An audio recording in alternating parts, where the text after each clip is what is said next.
Wow. um, Perfect timing. well, I was gonna go to Dean, but let's go to Marco.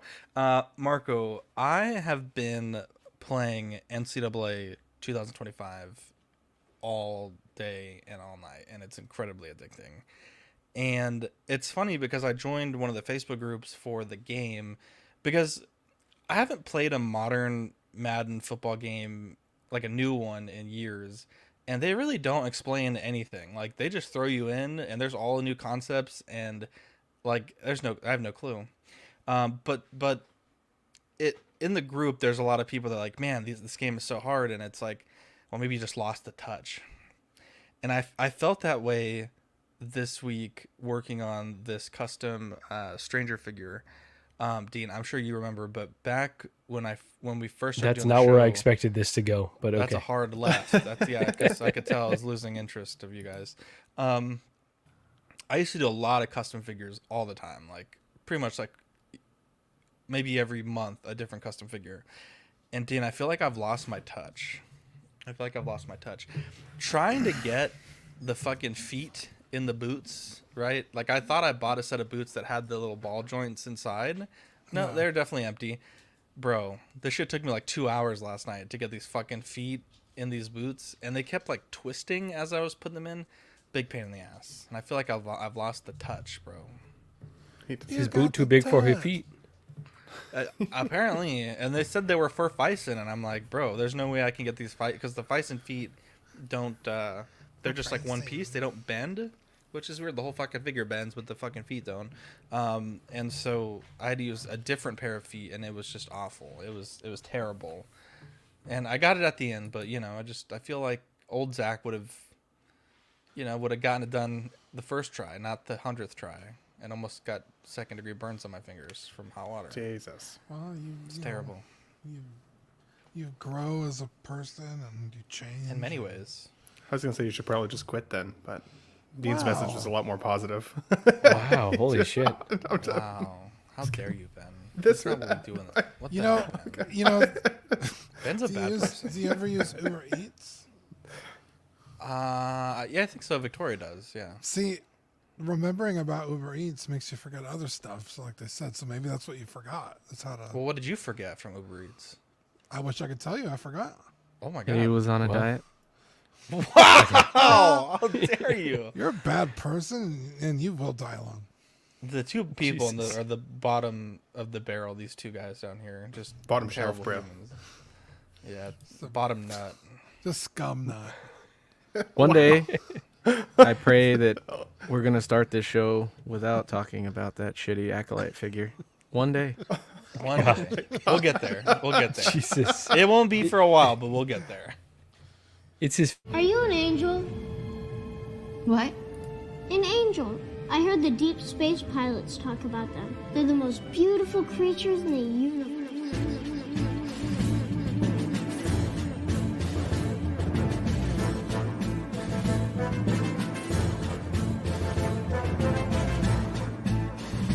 Hello there. We are tonight's entertainment. We would be honored if you would join us. He's got a billion toys. You brought in the adult collection. These are not dolls, Jim. These are commodities. Same as gold or oil. 5, 4, 3, 2, 1, 0. You are now listening to the Collecting Weekly podcast. Should we lock in the artillery power? This is the true form of floor gang right here. Very nice. YouTube.com/collectingweekly. Thank you very much. That's very cool. Big. Hey guys, my name is Zach. Oh, Dean. I just fell out of a coconut tree. Wow. I'm Ben. I'm Eddie. Welcome to this week's episode of Collecting Weekly. It's a weekly podcast where my friends and I talk about the things that matter the most to us this week in collecting.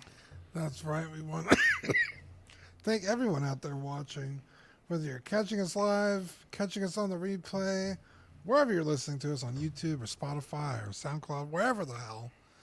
Thank you. Thank you for joining us. Thank you for supporting. We love you. We appreciate you. And shout out to Collector Zone. Yes.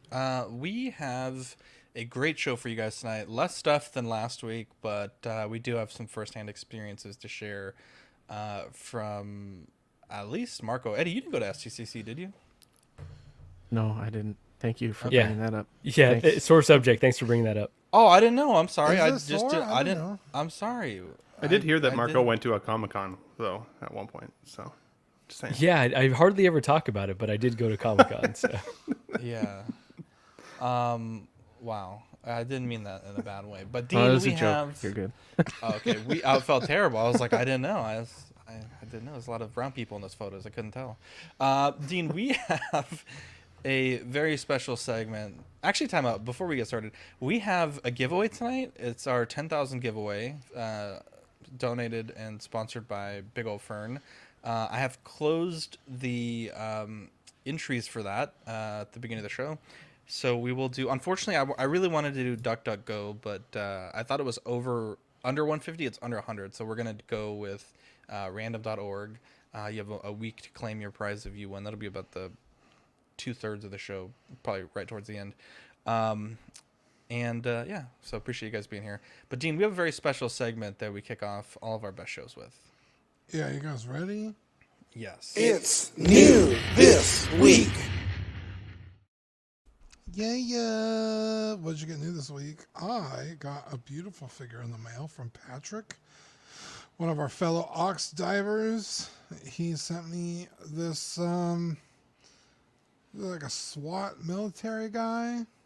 Wow. Cool. I like the patch on his arm. I don't really know why. He was like, hey, I made this custom figure for you. I think it's because we do Ox PD. Yeah. And he was like, it's just really funny, so I wanted to make you one. And I was like, sweet, it's going to go perfect with my Ghost figure from Call of Duty. And it's badass, dude. He's got all kinds of, like, he's got a headset on, a microphone, some kind of, I don't know what these little blue things are. But like a radio. I think they're like, it's like ear things? It's like strobe light, I think. I don't know. But it's got a Scar, an FN Scar. I love that gun. The UGG boot of, I don't know if you can see it. They call it. I can see it. Yeah, they call it the UGG boot. I've never seen that before. Awesome. It's got a gun. It's got all kinds of clips and magazines. This is detailed. Damn. Yeah, dude. Wow. That's really cool. He's ready for the American Civil War. Look at that. Yeah. Well, I really appreciate that. So shout out Patrick. It was very cool. Wow, there you go. Look at this. Alvin J coming to us for advice. Someone made an offer for an item I have on Mercari. I accepted it. They want me to cancel because there were hidden fees. However, doesn't Mercari let you know once you purchase it, all the fees? I've seen it's about 80-20. I've seen one item ever where I went to make an offer and it didn't give me the fees, but I know at the end there are fees. But supposedly that's only on items that were listed before they changed their terms of service, I believe is what they've said. So yeah, that's you might want to I guess it's really up to you, I guess, but yeah, the fees fucking suck. I haven't bought an item on Mercari since Yeah, that me changed. either. Ever since, I haven't bought anything. Which is a shame because you would. And I use, I use Mercari like once a week. Yeah. It's a push to talk for his comms. There you go. Oh, is that Thank what you it for is? clarifying. Okay. Yeah. Okay. Awesome. Eddie, you had quite the haul. Let's see what you got. Yeah, there was a lot of sales. So from Ami Ami, I got the whole wave of the SHF bleach line. So that's every single figure, including the new Toshiro Hitsugaya, which is the one on the far right. Don't say it. Don't say it. Sorry. Did you get them all brand new or did you get them used? They're all brand new because they were all like, I don't know, like 20% off. So I think I got all of them for $200 shipped. So it was pretty good. Yeah. That's 5. The only one I don't have is the new Ichigo. They did another Ichigo. And then I got the Mark III from 3.0. I got that on Big Bad, I think. Or no, Amazon, and I think I got it for like $8 off. The one next to the Mark III is I think it's called Noda Studios. It's a Winter Soldier from Captain America Winter Soldier. It's like a third-party figure in 1/12 scale, and it's got like real leather, like 3 swap-out heads, all these guns. I think it has die-cast in it. It looked pretty sick. I haven't got a chance to look at it yet, but that one looked sick, so I picked it up. And then I got super lucky and found like 3 of these superior Spider-Man Marvel Legends that everybody's been looking for, and I picked one of those up for me. And then I got the Wolverine, the Astonishing Wolverine that came in that same wave. Nice. It's the 85 years Wolverine. And then I got a bunch of McFarlane figures from Big Bad because they were all on sale too. I think they were all like around 10 to 12 bucks. So I got Flash from Justice League, Black Adam with the hood. I got the unmasked Bale from The Dark Knight. I got the Batfleck from The Flash, the one where he rides the motorcycle. And then I sold this a while ago to Dean, but I ended up picking it back up, the Batcycle for my Pattinson Batman. So, and then the only popcorn bucket I got from Deadpool and Wolverine was the Wolverine cowl, which I thought was the sickest one. This one's cooler than the other one. Yeah, I think so. I mean, the other one's cool for the memes, like it's funny, but this one is pretty legit. And then I was contemplating getting the baby pool and the head pool one just because they were available online, but I decided not to pick them up. And then I got the me and my brother got the keychains as well, the Deadpool and Wolverine keychain, which is pretty cool. So yeah, a bunch of stuff, but they were all pretty much on sale, so that's cool. Always good. Fuck yeah. He's back. You know, Eddie's, if he's saying he's slowing down, he's not. He's not. These were all non-1/6, but I did pre-order 1/6 too, and we're going to talk about those later. This is how it begins right here. No. This is how the darkness begins. The fever makes men. Eddie, check private chat for 1 second. Let's see here. I got a PlayStation 5, and nice, buddy. Congrats. Yeah, I ended up going with a new console. I think Marco convinced me otherwise. And I got the slim version. And boy, they fucking sure know how to nickel and dime you. Bought all this shit to fucking play this NCAA football game. And then I go to do the, the Dynasty mode where you can import your own team. And if you've been watching those on the channel, I've been playing 1 game a day. And so appreciate those guys that have been watching them. But I go to do it, and it's like, oh, you need PlayStation, I think it's called Premium or Plus. PS Plus. Like, you need that to do Dynasty? That's dirty. Well, no. You need that to import a custom team into Dynasty. I'm like, I don't need a fucking account to make a team. I don't need a fucking account to download a team. But God forbid I want to fucking play as a team in the sort of career mode. I need to fucking pay $7 a month or however goddamn much it was. Pissed me off. But, of course, I had to do it because been making all these fucking teams, and yeah, I'm excited for you guys to for the season to continue, and you know, hopefully we'll get a little bit more viewers on there. But yeah, it's a cool system. I guess I misspoke. I've owned a PS2, but it was my dad's, so we didn't really. He used it mostly like a DVD player when like DVDs first came out. Yeah. And so I haven't had a. We still use those Sony device except until this one. So. Definitely a lot to get used to. There's a lot more fucking buttons on the controller than the Xbox that I used to have has, and also some same exact number of buttons. No really? Buttons have changed. Well, it has like the share button and then like the touchpad button. I'm not used to that. One new one. And then there's the X and the square I think are different places as well. Yeah. So I'll be playing NCAA and I'll go to. I'm like running to one side and my quarterback will throw it to like some dude off screen. It's because in my brain I'm used to the buttons at a certain way. But it's pretty cool. It's a really powerful console, honestly. Shout out to Abe, Dunks TV. He does a lot of streaming from his PS5 and he helped me set it up. So if you watch the games, it's literally just like one button to start a stream. And kind of makes me wonder why Dean doesn't stream Elden Ring because wait, so it really doesn't require any more capture equipment? You could just stream it directly. Holy shit, Dean, this whole time. I streamed to my Twitch. I don't know how you get it to StreamYard. No, to YouTube. It just streams direct to YouTube. Oh, Well, I don't have a YouTube account. Well, I have it set up to my Twitch, but yeah, we have a YouTube account called Collecting Weekly. You just can't edit it ahead of time, and it uploads entirely. So I think that's the yeah. So I just set it as private. Thing. Like you can't. Yeah, I just set it as private. I mean, I guess you could stream it live. I set it as private because I cut off basically it'll start right when the game's commentary starts. But yeah. So you're gonna buy Elden Ring and we can run through it together? Don't tell him yes. Don't tell him yes. He'll hold you to it for life. I'll be honest, that's a huge time commitment. I would like to. It sounds fun. I just don't want to get you so excited. But you should buy NCAA and then we can play against each other. That would be fun too. Yeah. Anyways, the next game you need to get for sure. So it's been going on sale for. Ant Simulator. Thank you, Marco. Pressure Wash Simulator, first of all. But so it's been going on sale a lot. Oh, is there? Okay. Yeah. But Doom Eternal, I've seen it for like $10. I've been close to buying it, but the last one before that, so good, so fucking good. Doom games are fun as shit.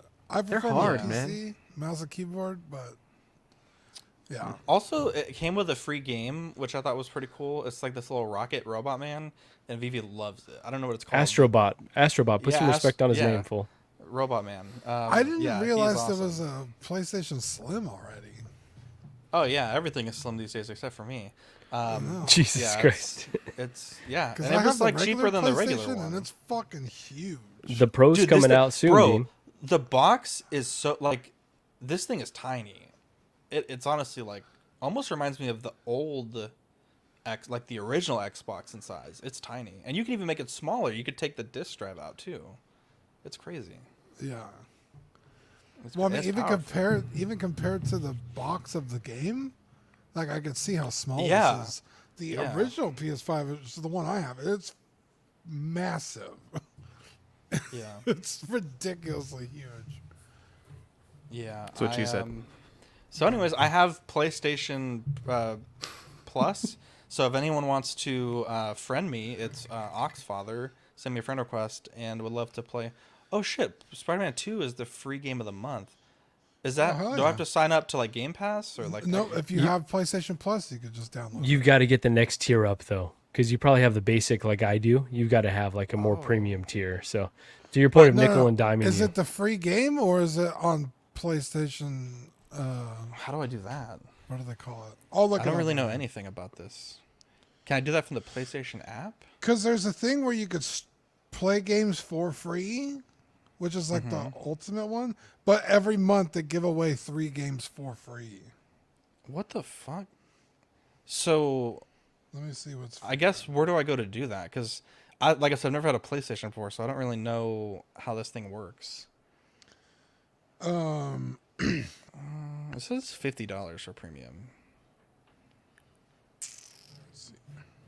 Okay, at the risk of stopping the show. This is compelling. Yeah, I was gonna say it's compelling this is live not stream 1/6 right now. content right now. Are you kidding me, Marco? Sports. Are you kidding me? Are you kidding me? Okay, Ben. If this is our show. That's what matters. If this was fucking Squirrel Simulator or Hockey Simulator, you'd be all fucking on this. Let me just share my new this really quick. If this was Paint Simulator, then fucking Ben would be throwing Jesus over Christ.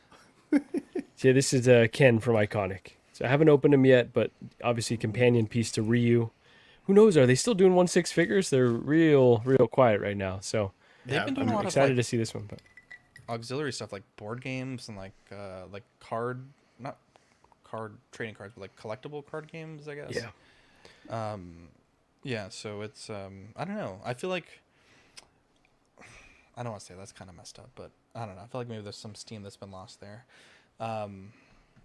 Oh, apparently, Equan said something funny. I don't even see it, but anyways, let's get into the news. We'll start here with a pricing update. I'm gonna just read these prices off. I realize I don't have Joker. God damn it. Dean, can you grab the Joker price for me? Oh God, apparently I missed quite a few. So we have Black Widow at $385. That's the Artisan edition. That's July to December 2005, excuse me. And I think people that ordered her have already gotten the delay notices. I think, Eddie, you had just shared that right before the show. The Mark 45 450 to 490, which seems, I mean, I guess that's kind of a lot to me for that. We have the Artisan Joker, which is 445. That's the version with the bat suit, which isn't on this photo here. The Grievous, which is 370, which seems like an absolutely crazy price point for that one. The Maul hologram, which is 150. Vader is 375 to 430. Deadpool is 315, and the TVA Wolverine, which we had taken some guesses last week, we'll have photos here just in a second. That one is 310, and yeah, these are God, that Mark 42 seems crazy. And I'm looking at it. I guess the Spider-Man and the Joker haven't gone up for the U.S. prices. I was gonna yet. say the prices aren't available yet. Appreciate Tomorrow, that. Spider-Man goes up. So okay, gotcha. But this has been like an insane rush of figures, right? I'm sure you guys talked about this on the show last week, but man, how do we keep up? It's just too much. It's like it's like Merlin. It just keeps piling up. Marco, just keeps piling up. Yeah. Did anyone order any of these? I was really tempted on the Mark 42, but at that price, I think for me and my collection, I think it would probably make more sense for me to get the 1.0, the original diecast. Yeah, I had a bad experience with Black Widow yesterday, 2 days ago. Oh shit! Wow. I was in so I couldn't, like, I put myself on the RSVP list. I didn't get the email from Sideshow until 10 minutes after the event went live, but I was watching Will Foxification and I got the link from him. Went into the queue, it like immediately, like as the show was starting, I was put in at 2,200th position. Got all the way through, like waited like 20 minutes, got into the checkout, went to check out, got the circle of death, and it totally like janked and like sent me back to the main screen, which was awful. I didn't hit the refresh button. I didn't do anything like that. So I then put myself back in the queue, to which I was then, I think something like level or like number 1,000 something in line. Went through all the way again, got back in with Scarlett Johansson, but at that point, the special edition, it was still there. But when I'd go to click on it, it said somebody else has this in your basket. So I clicked that for like a half an hour, trying to see if it would convert over. It didn't, and I gave up, and I was like, "Screw it! I don't even want it anymore." I talked myself out of it entirely. I thought you had commented on Will's stream that you had gotten it. So it was in my basket and everything. I even applied the payment plan. It was literally in the processing phase, and then kicked me back. Ben, so, yeah. Ben, do you not watch this show, bro? Please, okay, please. All right, so go ahead, because I got to lecture him. No, you okay, Ben. I think I know what you're gonna say. Jesus, first of all, so many sins. Ben, come on. Is this your first time going for an exclusive? Exactly. I didn't have multiple screens up. First of all, you got to have the multiple screens because what you talked about, that'll happen. It happened to me, but luckily I had a backup one. Second of all, you can never wait for Sideshow to send the link. Man, now this one was weird. Every fucking time. This one was weird though, Ben. I'll give you a little bit of a pass. I wasn't necessarily waiting for it. That's why I went into Will's stream. But I just was curious. I thought it was good commentary to let you guys know that it did take a full 10 minutes before that link did show up.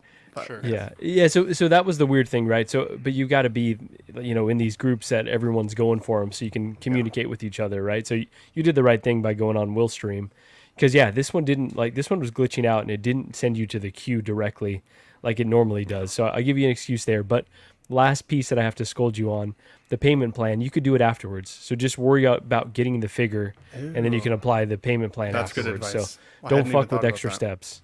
Yeah, because for me, this was a weird one. Like you said, the queue didn't pop up right away, and then it was glitching out. So like it took a long time to actually get to the cart, and it just said calculating totals, just spinning, not letting you check out.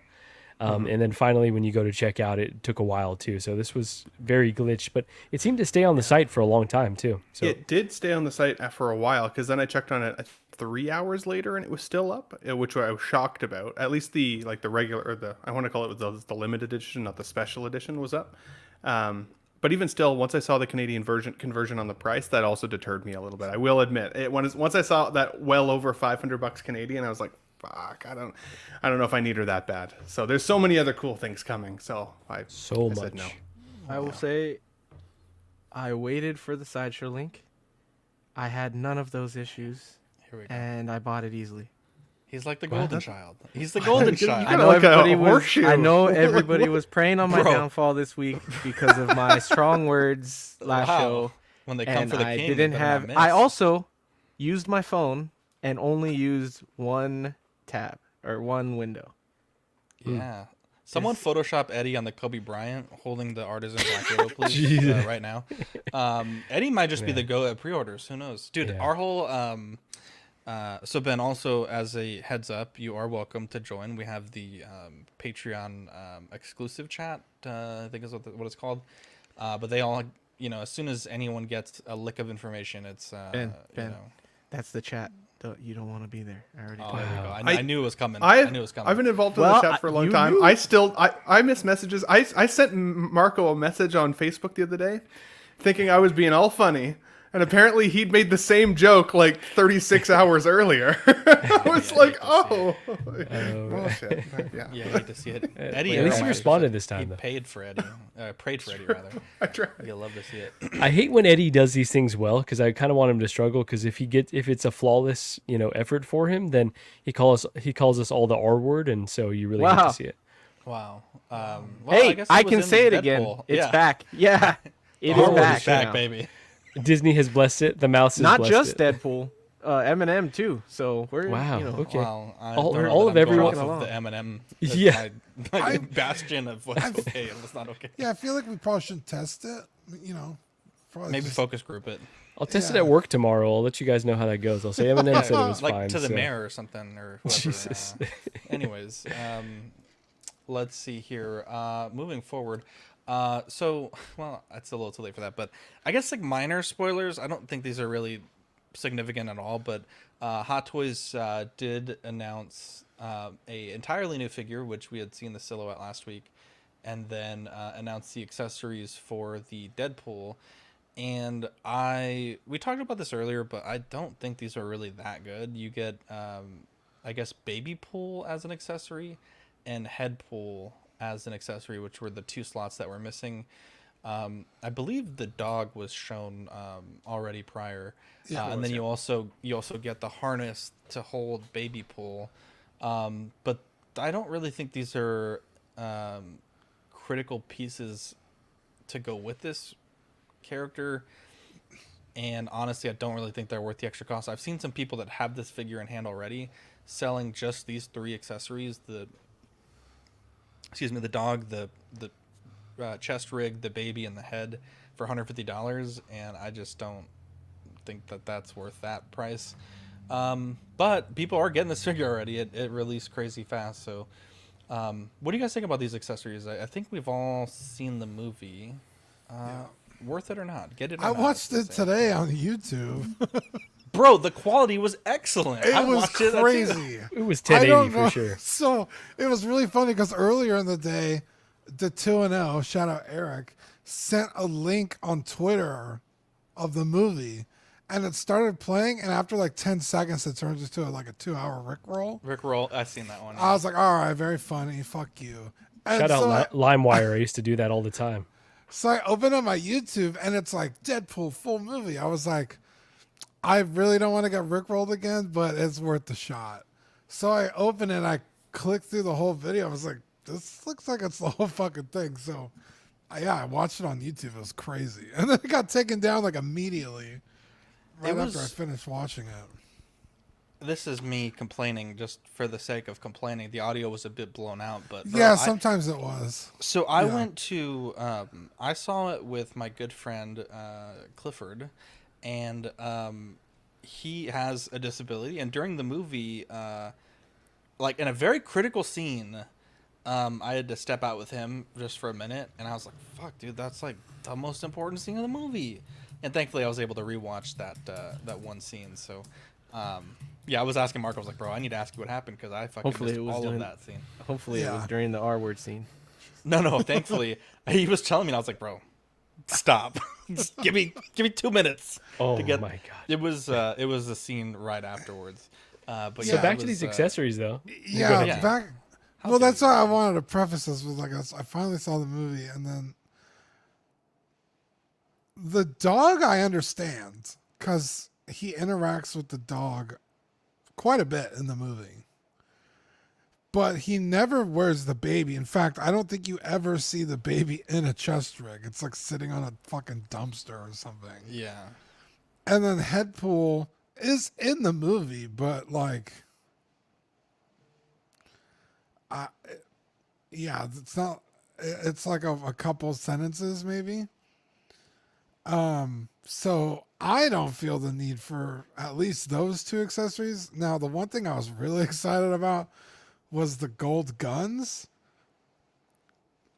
That's even less of a fucking thing. That's like a one scene, one magazine per gun, and then he literally throws them away. So I was like, I was all fucking hyped for these golden Desert Eagles, and they kind of like tease it in the movie, right? The like, oh, the golden Desert Eagles, and then it's like a nothing burger. I was like, man.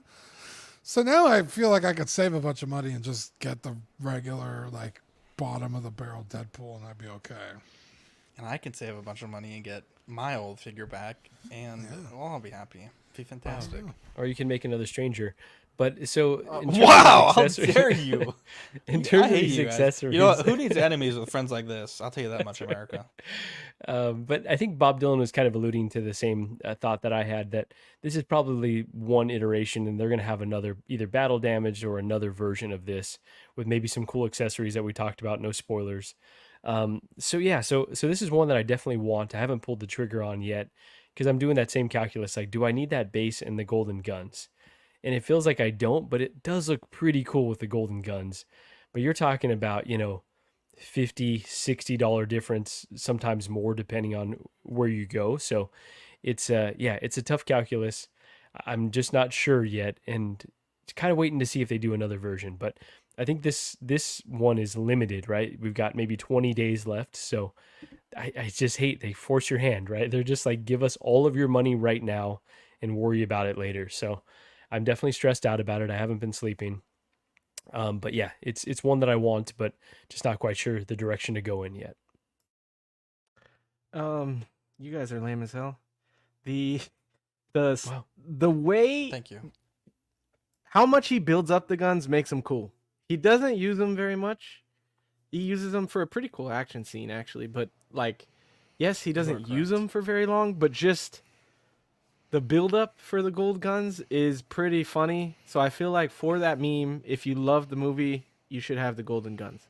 Although, I do think there's a possibility that there may be a figure that comes with the golden guns later, because I think they're going to make a lot of stuff from this movie, and that would be kind of funny.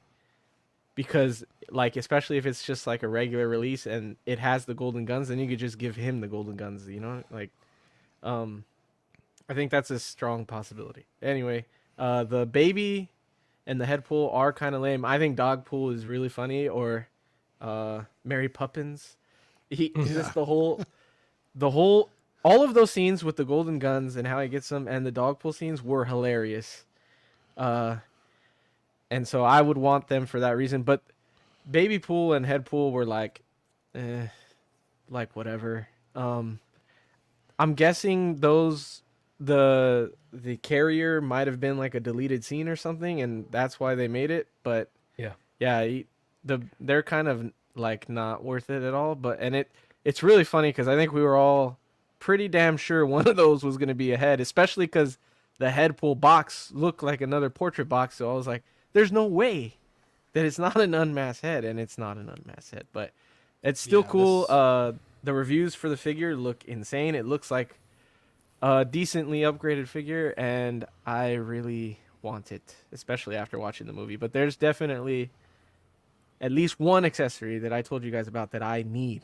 Like, so if they do another figure with that accessory, I'm going to be screwed.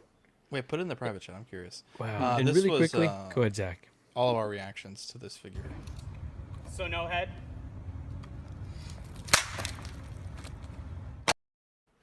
Yeah, I'm really curious to see what Ben has to say, because I remember him specifically saying if it doesn't come with an unmasked sculpt, he wasn't buying this. Hang on, let Yeah, Marco get a he crack did. real quick. I thought that the kid pull came with this based on how they were advertising it, and not until I studied it later, I felt like I pulled a Fern. I almost threw you under the bus, Ben Thomas, but I pulled a Fern where I saw it afterwards, and I'm like, oh wait, this is a whole separate figure that they're going to announce later. So, yeah. Gotcha. So D Knight, you have a great memory, good sir, because I did say that, and I 100% backtracked on saying that out loud because after seeing some in hand photos of this figure in comparison to the Deadpool 2, the body proportions are significantly superior. It looks like man in a suit, which is awesome. I think the coloration is fantastic. I do love that they've tweaked the head sculpt with the figure itself, so the eye plates sit a little bit better. Even the little extra bit of material at the back, like that little nub there, looks a little bit more defined.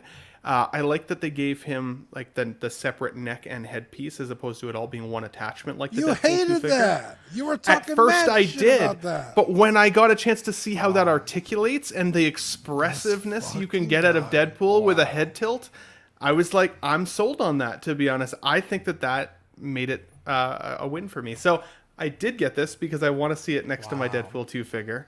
I got the notification yesterday that this is coming a whole year sooner than originally anticipated, which is absolutely bonkers because it originally said August of 2025. But I think you guys are also exactly right. Because it was not a head that came with this figure, I'd be shocked if we didn't get another variant with a couple of those other accessories that like Eddie mentioned, as well as that sculpt. I don't want to see him in like a Hawaiian shirt, like dressed down Deadpool though, like from his birthday party, like you see in the trailer. I think it was kind of like a lame look for him, and that was a depressing moment for me. So Artisan Deadpool.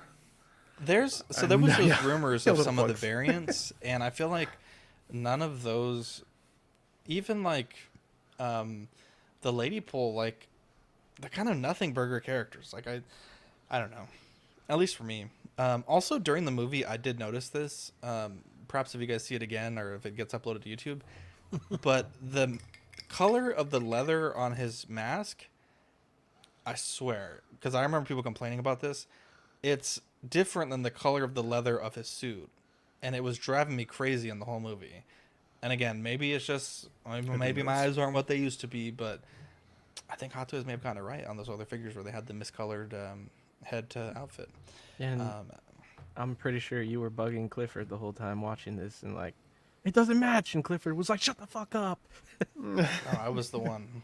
I love Clifford. Ben, if it makes you feel better, I thought all of your reasonings last episode were incredibly stupid, so I knew you were going to change your mind. Wow. So I'm not judging you at all. Thank you. That's right. Without spoiling the movie at all, though, I mean, I would say that after seeing it, the other aspects of this character I also don't love. So I almost hope that they do give us another variant with some of the accessories that I'd want to see. But we'll see. I'd be pissed if I have to spend the money twice, I guess. So there you go. Let's see here. This is the I believe that the photos I grabbed for this are a little old, but I think they updated it to say the TVA jacket version. But this is Wolverine, the second Wolverine that we've gotten from this film. Eddie, I'm going to start with you because you are the resident, like when a body is good or a body is bad. You're the one that knows. Well, not that. He's a body. He does a lot of. He knows about these things. Oh yeah, he does. Tell me what. For sure, he does. Tell me what you think about this. I think it looks amazing. I think it's more jacked on the figure than he was in the movie. Like, it is a little bit, yeah. Especially the traps and the shoulder chest area. Like, he wasn't that big. He was very cut, but yeah, it's nonetheless. Like, I think it's pretty amazing. The detail and all of it is insane, and it looks amazing. And even in that scene, I'm pretty sure some of that was CGI, right? Like, especially when it showed like his pec or his abs, I was like, that's got to be some CGI there. But I think it looks pretty damn good. So they did really good. It's crazy. I know I used to complain about that a lot, like 2 or 3 years ago, that I didn't like some of the proportions, but they're doing really good. Like even how Ben said with the Deadpool, like his shoulders and chest area look really proportioned, and they're starting to do better torsos. So I love it. I think it's amazing. So good job. I need to get this body for my custom stranger, the second one I'm gonna be making. So there's that. That would be good. Yeah, I think it's an excellent body because it's weathered too, right? And you want it to be dirty. That's like, I'm genuinely serious. Like I actually really want this body. I will say this. I think this is kind of a wait. What? Go ahead, Zane. Oh, the stranger's not this fucking jacked. He's fucking huge. At least in that one fight scene, dude. He's swole, bro. He's bulky. Not like this. Disney's got like this hard on for the male body. He might be cut. I don't know if he's fucking jacked. I'll find some photos. So I feel like it's a great body, don't get me wrong. I just don't I guess I can't really talk much about this like in a spoiler territory, but I guess I'm just not a big fan of scene specific stuff. But I will say as well, I probably missed this, but I don't remember him having this sword at all in the movie. So maybe I missed it. I will say though, the likeness fantastic, the weathering on the body fantastic. I really, really want this to be a body that Hot Toys has done the research on, where people can pose this dynamically and it's not going to fucking fall apart. Because the sculpt, the paint, this is a really big step for Hot Toys, I think. And the portrait. I mean, dude, that dude's like 54, and he looks fucking amazing in the movie. I mean, props to his team and the people that got him ready for this film, because he looks fucking great in this movie. Honestly, I feel like he could do it for many more years. So there's that. Till he's 90, right? Oh, okay. Till he's 90. See, I was thinking this is the Murasama blade. Okay, I think that makes sense what you guys are saying. But okay, awesome. Well, Dean, we have the TVA jacket version Wolverine. Yeah, this is cool. I'm kind of with you about the scene specific. Like, if I was going to get a Wolverine from this movie, it would just be the first one they solicited. Yeah. But I feel like if you're either Hugh Jackman or Wolverine fan, you're going to want, like, any version of him. So, like, I get it. But, yeah, I mean, it looks fantastic. It looks really good. I like it a lot. It's just not the Wolverine for my shelf. So, I mean, it's hard to not spoil, so I'll try and keep it as pretty light that way.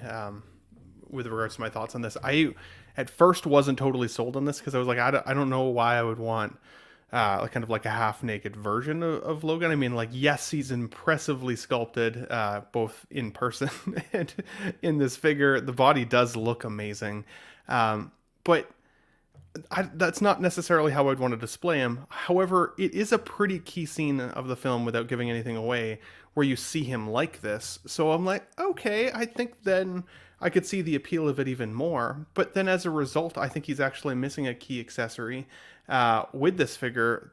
And I mean, I don't think it's a spoiler. He should be at least wearing the cowl at some point there. Yeah. And because they don't give him a head sculpt with the cowl on, I think that's a huge miss for this particular version of the figure. Calling it the jacket version is just funny, because I mean, this is the one figure that I probably wouldn't keep a jacket on. I'd be worried about staining on the body, and who wants to cover up like that crazy new technology? So that in itself is whatever. But also the special accessories here, they're like a nothing burger to me. I'm not excited about those TVA filing cabinets or whatever the hell that is, like, at all. I would have rather pretty much anything else in terms of that. So not to hate on it too much, because I do think it looks amazing. My only other criticism is that I do wish they'd given us another head sculpt. It is exactly the same sculpt as the other version. So if you did want to get both, because this doesn't come with a cowled version, like, you're displaying the same face, which I think would look weird side by side. I mean, I get it. It's going to be the cash cow. Once you hit the likeness, they want to use it. But I hope that this is the last time we see this particular likeness. I hope they give us a different expression on another one. And having a Deadpool sword, while it is odd for that scene specifically, because I don't remember that in the scene itself, having a bloodied katana is kind of freaking cool. I'd want to give the bloodied katana to Deadpool as though he's literally chopping dudes in half, because that other figure is damn clean in comparison to this. I'm sure a bloody katana will come with the next version of Deadpool, but of all the especially great if it's stuff battle damage and all that. There you go, exactly right. But of all the great stuff that Hot Toys is announcing, this is like towards the bottom of the barrel for me. And I love Wolverine, love Hugh Jackman. I was making the case to Gigi about getting 2 of the other version from this film, and I don't think that they're done. I think that they're at least going to give us at least one more, if not multiple. And this body definitely will be reused, if not for this film, for future films. So I just, as interesting as it is, especially after they announced the TVA portion of it, I'm like, oh, that's kind of cool. But as interesting as it is, it's just so forgettable and passable to me that, it just feels good that there's one that just I can just write off and say, not for me, not right now. Is the do you guys know off the top of your head, is the unmasked portrait on the other Wolverine bloodied? It's not battle damage. This would be the battle damage version. If you got this one, you could use the battle damage head on the battle damage body for the other one, and vice versa. You could use the cowled head on this if you needed the cowled look. I think that was the point of this. Like you guys all, like Dean said, like if you love Hugh Jackman or you just love him as Wolverine, this is a figure you get. I think that was the whole point of this, is like, if you want to get this and you can mix and match stuff, and because I think there's even some weathering on the hands and the claws, so you could use that on the other figure too. And like, so I think if you're big enough, you should get both of them and just swap the parts you need. I think that was the intention, but I don't know. It's a good point, Eddie. I think that should. Oh, I heard it. Nice. I'm doing it. Thank you. Smart man. Let's update the points here. There we go. Up next, again, I really don't. I guess Ladypool. It's there, and I do wonder, because we only have the 3 photos here. I wonder if Dogpool is going to come with Ladypool as well. I feel like if it does, is it the same sculpt? I would hope they would give you a different sculpt, but it seems to be the same. I guess, like, I don't know. I can see there being the market for many of the different variants that are in the scene. I just, again, when you get down to brass tacks, like, this is going to be potentially a $300 figure after tax and shipping, and I don't know that it really is a figure that warrants that, personally. But it looks nice. Again, we only have 3 photos, so it's kind of hard to really see all the details and everything like that. But this would be a not for me, to be honest. Yeah, it's an easy not. But it's a cool scene. I like the chat says there's no goggles on Dogpool. Interesting. Very good. Thank you for the chat. You guys stole a potential dingle from me. You hate. Yeah, I put it in the private chat. I was waiting. Oh, did you? What the frick? Yeah, he did. 920. I don't read your. Wow. Wow. How dare you?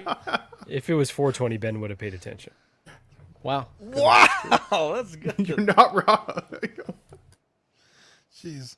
I would have preferred if I don't think it's a spoiler, but it's a private chat it. It's a spoiler. Yeah, just don't don't be that guy. Private chat it. Okay. He's got no skin in the game. He saw it on YouTube, and now he wants to spoil it for everyone. I didn't what say a guy. that. That's why I'm debating. I don't. Here, Marco, give me a take. Dean, private chat Yeah, it, go please. ahead. I don't think it's a spoiler either. I think you're. He hasn't even typed it yet. What do you mean? I know honestly what don't he's think gonna it's say. a spoiler, Gonna but talk about Ladypool. Also, I'm very sensitive to spoilers. Like, I go in not wanting to know shit, which is hard with trailers these days. So probably shouldn't go in drunk then. Wow. Well, It's hard with the internet these days. He goes in hard. Wow. It comes outside. Holy cow. Holy shit, that was good. All right, Dean's typing too much. This is definitely a spoiler. I could just tell you without even seeing shit. I think he wants to talk about the character behind the mask. Yeah. No? Okay. I don't think that's a spoiler. Oh, no, that's not a spoiler. No, I think that's fine. And in fact, I think that's the only reason why the figure's being made, to be honest. You're good. You're good. Yeah, you're good on that one. Yeah. Tell me I was just gonna say, like, if we had seen her without the mask on, and it was, I thought it was gonna be his wife, Blake Lively, I'd be a little more inclined to buy it, because it's like, haha, funny. You know what I mean? Like, oh shit, he put a, you know, but Lady Deadpool was just kind of, you know, there for a scene or two. And I was like, oh, that was kind of, like Zach said, like all the Deadpool variants were just kind of like, okay, that was a cool scene, but I feel like it didn't really serve a purpose for the movie other than this is cool looking. Like if you take that scene out, the movie wouldn't have changed. At all, yeah. Literally at all. So, yeah, I think that would have been cooler, and I would have been more likely to buy it. Oh, we lost Alvin. Yeah. Love you, Alvin. Oh, hopefully he's back. Alvin, it wasn't a spoiler. I blessed it. Just in terms of variants, like I do love variants. Like that's always an interesting angle, and obviously we're getting tons with the multiverse saga. So this is one that's interesting in concept, but I don't know, just the way that they were utilized in the film, plus the figure being pretty basic, it's kind of a snoozer to me as well. So luckily another one that I feel like I could pass on, but it is a cool variant, and I could see someone wanting to pair this up with their Deadpool. I kind of do want to pair this up with my Deadpool. I was just hoping the movie was going to sell me more on the figure. So coming out, I'd be like, okay, yeah, I'm definitely buying that now. Now that I've seen what she does in the film, hell yeah. It didn't give me that feeling, but I still kind of want the figure. So this is definitely in that maybe territory for me, because I do think it looks cool. If Dogpool is going to come with a couple of them, I'm happy that they're at least different from each other. They're not just like the standard Grogu being thrown in with all the different Mandos and stuff. So for that alone, I think it's good. I think it's a cool release. I'm a maybe. Aren't the Grogus a bit different in each of the releases? The first couple I don't think were, but then they started to amp them up, okay. and then they gave them like articulating arms and some of that kind of stuff. But some motherfuckers. I know with Black. I still never got a soft cloth one. Sorry, Zach. Neither did I. Oh, you're right. That's a good point, Marco. Let's see here, Eddie. What do we think about this? I think it's cool. I think the scene she was in was cool. I don't need a figure for it. I liked the Uzis. I liked like everything that she said and did. I thought it was all cool. I don't think it's necessary for the figure unless like you really need everything, because I understand needing everything from the movie. So then yes, it's cool that they're doing it. I think it's cool that they're gonna do like all different characters. You could end up having a whole like Deadpool multiverse shelf after they do all these characters. So that's cool. And I do like that the dog is slightly different. But I think for me, it's a pass. Sam asks an interesting question as well. Says since this isn't an artisan, is the real hair a concern? I don't think it looks like the vinyl hair that I got with my Catwoman. It does look different, maybe wool, but I don't know if it's advertised as such. Do you guys think it's a concern? No, I think where you see the doll look is like right where the sculpt meets the hairline, and so if this is just jutting out of the back of the cowl mask, I don't really think it's that big of a deal, to be honest. That's I also don't frizz though, right? Like the only one I have, a Wonder Woman, it's pretty blown out at this point. Yeah, definitely. Yeah, I don't think it's a big deal. If it's an artisan, I certainly would not spend the money on this, but you know, I guess everyone's collection is different. This is I guess I just wanted to get y'all's thoughts on this. I had seen this brought up a number of times in the Patreon chat and the groups. But on the Artisan Joker, in the description, they label these as like each piece of head sculpt is specially hand painted. And being that the Artisan Joker, the Christian Bale suit version, basically was like announced and released in a week, people have it in hand already. And it does certainly appear to have the sort of like dot matrix printing on it, which I would say is perhaps a bit sneaky by Hot Toys. Now, this is not the first time that we have seen Hot Toys print on weathering. In fact, I want to say the first time ever that I've noticed it, I believe it was the Remnant Trooper years ago. But I'm curious. I feel like this is perhaps something Eddie will roll his eyes on. But do you guys think this is a big deal or not? That Hot Toys is announcing these as hand painted. This is their quote unquote most premium high end line, and they are digitally printing what should be like just the makeup on the character in certain parts. It's a little cheeky for sure. A little yucky to me. Feels a little bit like when McDonald's made burgers with 100% real beef, but then you find out that the company that gives them the patties is just called 100% real beef. Oh, that's hilarious. What the fuck? Yeah, that literally happened. And then this is like, is it hand painted? Well, probably. I bet portions of it are hand painted. In the mass production, there's likely a painted print that they kind of start as a template for and then add the additional detail after. So I like to give them a little bit of benefit of the doubt that at least a big portion of this is hand painted with a little bit of assistance from digital technology. This guy knows his paint too. Yeah. I guess for me, it's not like advertises. Like if you're advertising as hand painted to me, like I think the eye decals, like that's just a common thing that we accept these days, but I think for this line in particular, the sculpt not being 100% hand painted, which is crazy, but it's certainly a weird thing. I wonder how much the printing technology, like you get that on Black Series, it's $20 figures. True, yeah. But I wonder how much hand painting this many figures, like in their entirety, would take. Like how long would it actually take? How much longer would that extend your ordering process and your wait times for these figures? Like if it's so small that screen printing is like to the naked eye you can't see it, you need to magnify it at this level. I don't feel like it's as big of a deal if again at least a big portion of it is hand painted. So on the Remnant Trooper, that one was pretty visible from the photos I've seen. This one, like I said, this is just the one photo that someone pointed it out. In hand, it might be different. I don't know. I feel like it's a sticking point for me. If it is a significant price difference to have a hand painted versus just digitally printing everything, then I think that they shouldn't list it just to charge you more and then digitally print it all. So I do think that people take stuff out of proportion sometimes, but when it comes to the quality of something you're paying for specifically because of quality, like an Artisan branded thing, like then they should stick to their word if they're going to be using that as a selling point. Yeah. I guess it just depends on what looks best though, right? Because when you zoom out, this sculpt looks really, really good from all the pictures I've seen. And that was a selling point for me on the Imposter Joker. So do I necessarily care if someone's sitting there hand painting?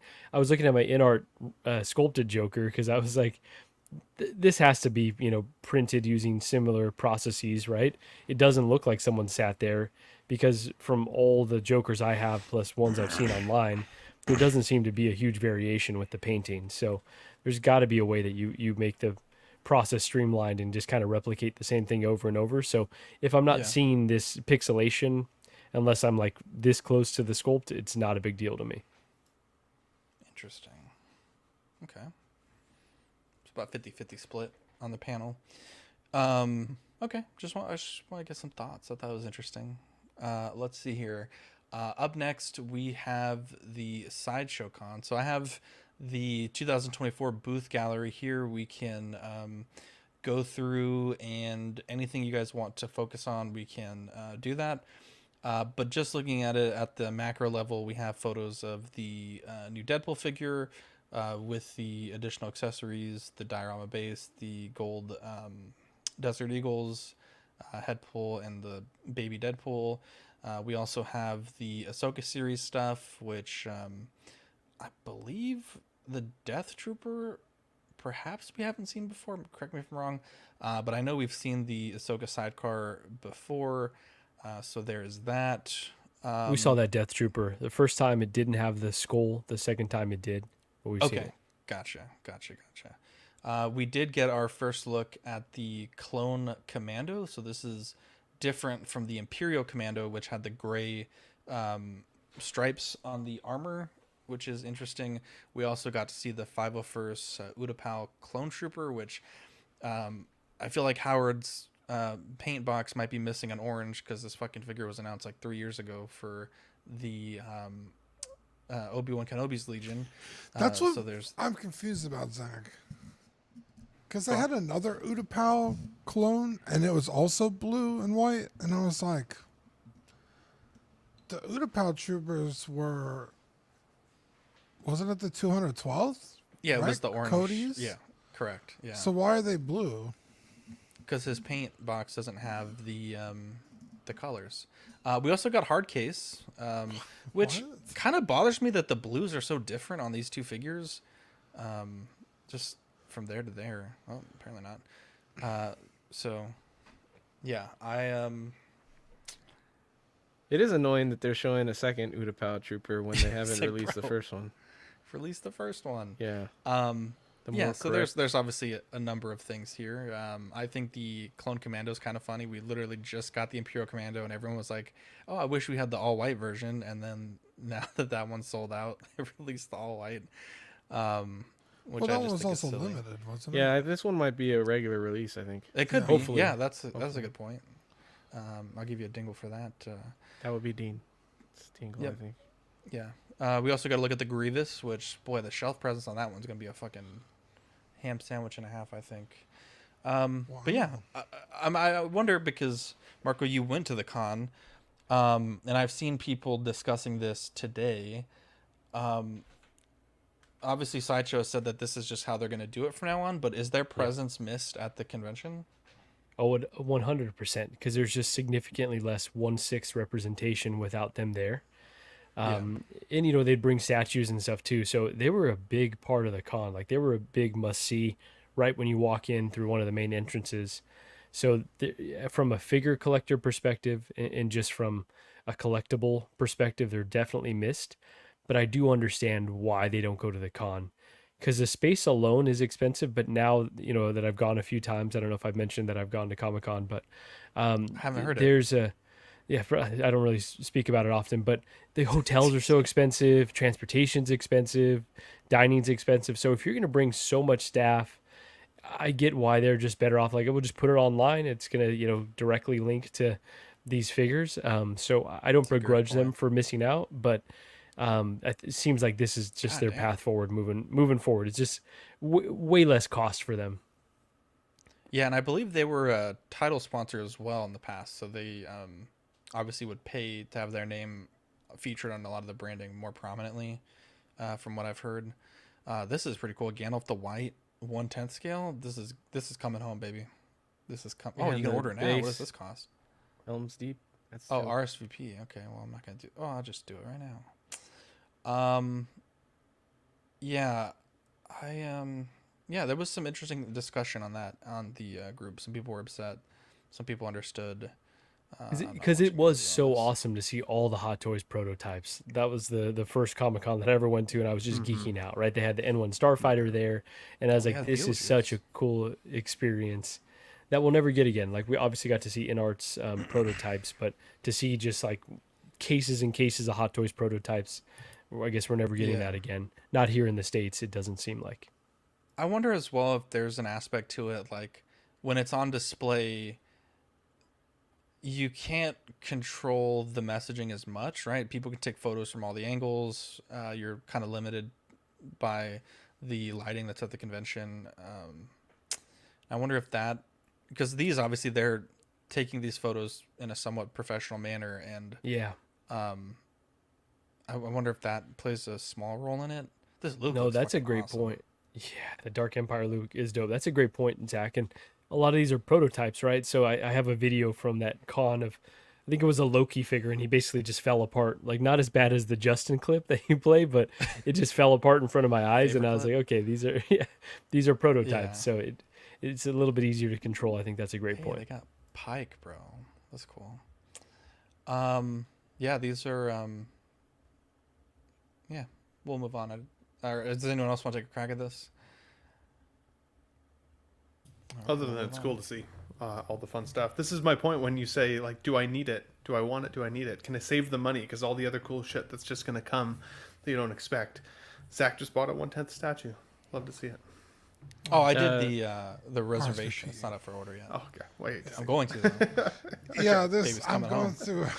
It's really wanted to. Actually, there's these into that photos as purpose, well. so. Sorry. Oh, wow. Look at this. We got Yeah, I'm scrolling through Shaggy all this Chewbacca. stuff, and it's like, oh, I want that, I want that, I want that. It's like, am I realistically ever going to own any of this shit? Probably not, but it's cool to look at. It's cool to see. I will probably own this Chewbacca, though. Does he look a We've bit been too speculating, shaggy? right? He looks perfect to me. Too shaggy. Looks perfect to me. He just stepped out the wash or something. No, I mean, I'm not I complaining think because this is we the- get I a think it's the Chewbacca best. that we've been desperately needing for ever since the Bumblebee fucking version from the sequels. I would argue ever since A New Hope, because that Chewbacca is not. It's not great, but it's fucking better than That the Bee great. Sting. And Jar Jar, bro, Farva with seamless Farva puppy. Jar Jar too, man. That's pretty wild. Eddie's back. I know These were all Eddie's targeted back, towards bro. Eddie. Dude, Eddie was like, dude, this is personal, bro. Literally everything they dropped, I want. All of them. Yeah, and there's stuff that we'll talk about here in a second that I think you'll be very keen. So the ACGHK was also. Sorry, can I give you guys one thing? One thing about yeah, the sure. Chewbacca? It does give me hope to see an Empire Han, because I don't know otherwise why they would have gone to Empire Strikes Back when they're working now on the Return of the Jedi line. So if we're getting this Chewbacca, I'm like, you better give us Empire Han, or give us another Chewbacca for Return of the Jedi as well. Cross fingers. They're both coming. That's all I wanted. There you go. I think the Terminator photos and the Predator photos are from ACGHK, so let's look at that. Dude, Hot Toys basically just peen slapped InArt. Like, InArt was like, yeah, we got Terminator 1 license, we got all this cool stuff, and Hot Toys was like, bro, we got T2, we got Predator. It's crazy. So ACGHK and China Joy were this weekend as well. And Hot Toys did have some stuff on display, Batman and Robin stuff. Yo, I bro. could not tag Eddie in this fast enough, dude. Yeah. So many people. I almost So broke many my people. thumb typing the E, bro. Does Clooney looks kind of so look goofy good. though?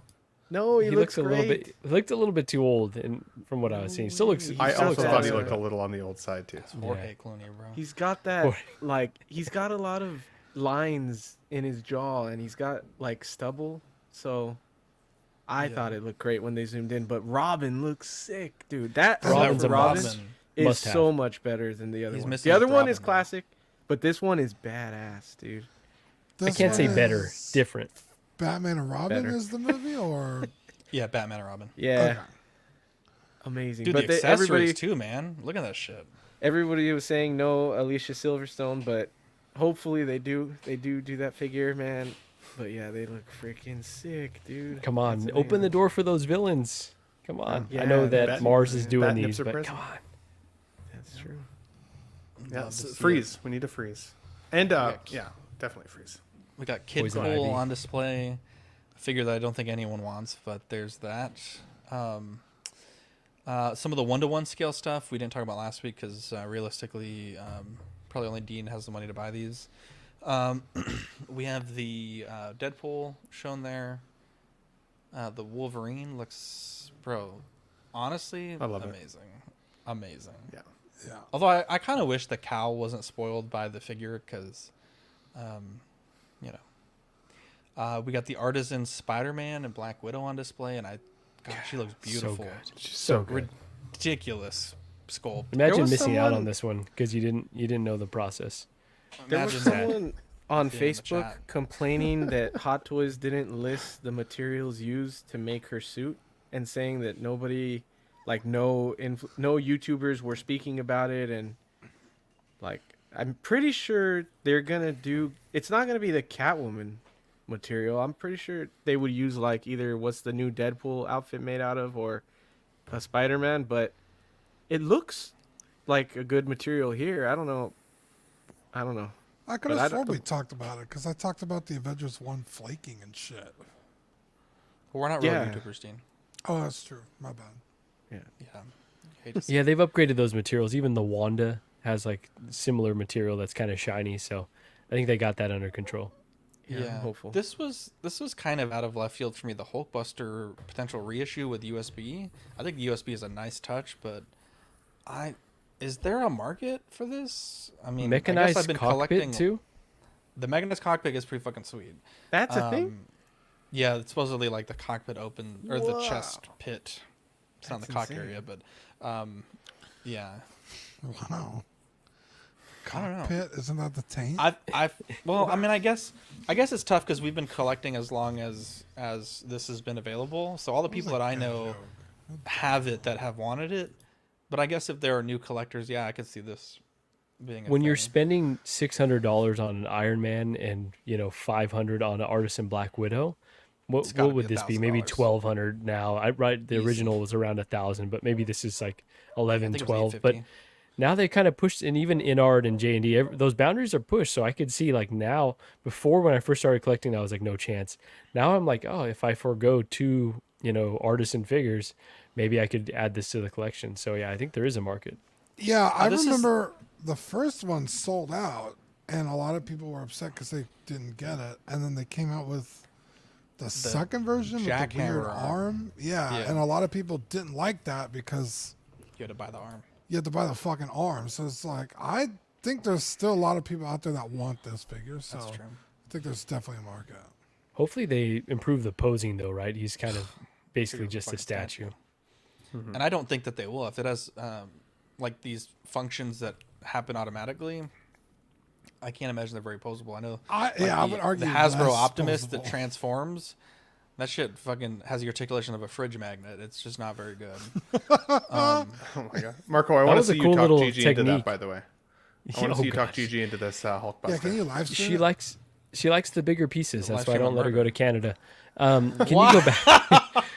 Can you go back? Great. I liked the little effects from you jumping between slides. You didn't really address it, but that was cool to see it. That was awesome. Thanks. That's pretty sweet. Yeah, that's all Facebook. But I wonder if that's the only mechanized part, that the head popping back. The Mexicanized part. Wow. The back of your head is ridiculous. This looks beautiful. This thing is like nth degree chrome. It's fucking awesome. I actually like this way more seeing it in the Sideshow Con and ACGHK, but definitely not for me. Would you rather have this though, or the previous Iron Man? Because the previous Iron Man 3, oh, thank you. That looks so good. This looks so fucking good. Thank you, Dean. So this is the Mark 42 2.0. Like I said, I just can't fucking spend $500 on this fucking thing. I will gladly spend like $100-$150 buying a 1.0, and I will be perfectly happy. So if you have a 1.0 and you want to sell it for stupid cheap, you let me know, because I will be glad to own it. I will say I'm kind of debating whether if you go with a mom and pop, you could get it for almost like $115 cheaper than going through Sideshow with the exclusive helmet. And it's like, is $100 and some odd worth that exclusive helmet? Probably not for me. I think so, because the helmet doesn't. Well, I think it is better to get it cheaper, because the helmet, like I said, I need to rewatch it, but I don't remember that being in the movie. Yeah, and you're probably not going to display it like that. So we have the Mark III red and chrome version, looking extra chrome. The Binks, Jar Jar Binks. Is that a pre-posed arm? I doubt it, but that would be very interesting. Because it's the same fucking pose that we just saw him in a different location. That's true. I thought it was seamless, Dean, but you might 100% be right if that's just like a sculpted bent arm. Let's check the tape. Let's see. It'd be weird if it was, if you could. But like with the tattooing on the shoulders, that might be hard to do on a seamless body, right? Like you might have to. That's what I was thinking. Because if it but was they did down the battle damage blood and on posed it up, that would be facing backwards. But it's almost like, you know what I mean? Say that again, Dean. Okay, see the red on his shoulder.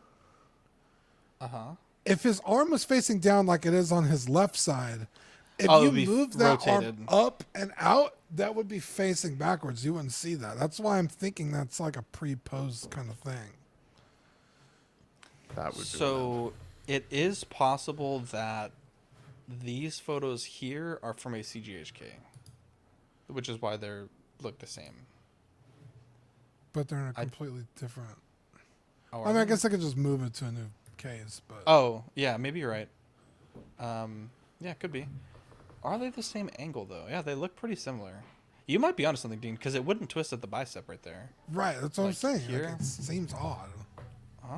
Maybe. Which I would not mind if they gave us some pre-pose and then some articulating. I think that I would be wouldn't really either, except that way the to do it. hand, you still get a swap out hand. That to me seems weird. That is interesting. Look how happy Chewbacca looks. Look at him. He's so happy. He's like, I kind of built him back a little bit. Got my we Like got a dog. like a little dog. We got Where's my Eco. Chewbacca? We got Echo and Fives, hard case. We got the Darth Vader deluxe battle damaged Grievous on display. The Droideka looking cool. Also, I believe this is new. The Stap with the Phantom Menace colored battle droid, which is really cool. Let's see here. I only saw that in Black Series. That's correct. We have Revan and Starkiller on display in the same cabinet. Here's some of the... Where are those Predator figures at? Were those at Sideshow Con? Yeah, what the hell? Find those. We have the photos here, the close-ups with George Clooney, Robin. Oh, no, I think the Robin head sculpt looks worse, Eddie. I think, for some reason, I think it looks worse. Those nipples, man. It does kind of from They this look angle. bigger to me. Yeah, I mean, maybe it's just the photo. His nose looks weird. The nipples are pretty aggressive. I also wonder if the suit material is going to be the same. Like, I how don't can even you not notice look at them. the nipples They're are there. They're winking at me. His It's crotch is wild. significantly sized down, by the way. He really is. That's a good Yeah, point. dude, he had the throbbing in the last one, dude. Yeah. That was a 1/6 accessory on its own. But the I do nips wonder- He got nerfed. Do you He think got nerfed. I like how the suit, the crotch grabber makes it look like he's got little balls. it does. Do you guys think the suit material will be the same? Because the other ones can't pose worth shit. It's the one thing that I'm like, I love those figures, but they are a very neutral pose. So I think it will be. It would be nice if they could do the same kind of silicone material that. Well, I know you guys don't like it because it may crack, but if it was solid like that, then you could at least bend the arms all the way and it wouldn't look how it does on this. Because this is like that oversuit with a skeleton underneath that there's like that air in between. So when it bends, it's like super bunched up. And like if it was a solid silicone body, it would be better. But then you'd have other issues, I guess. So you take it or leave it, I guess. Did we figure out if Spider-Man 2 was for free or... It's not. Wow. God damn it. Let's see here. We have the Batman Returns at 92, which is... I know Manny was very excited to see that.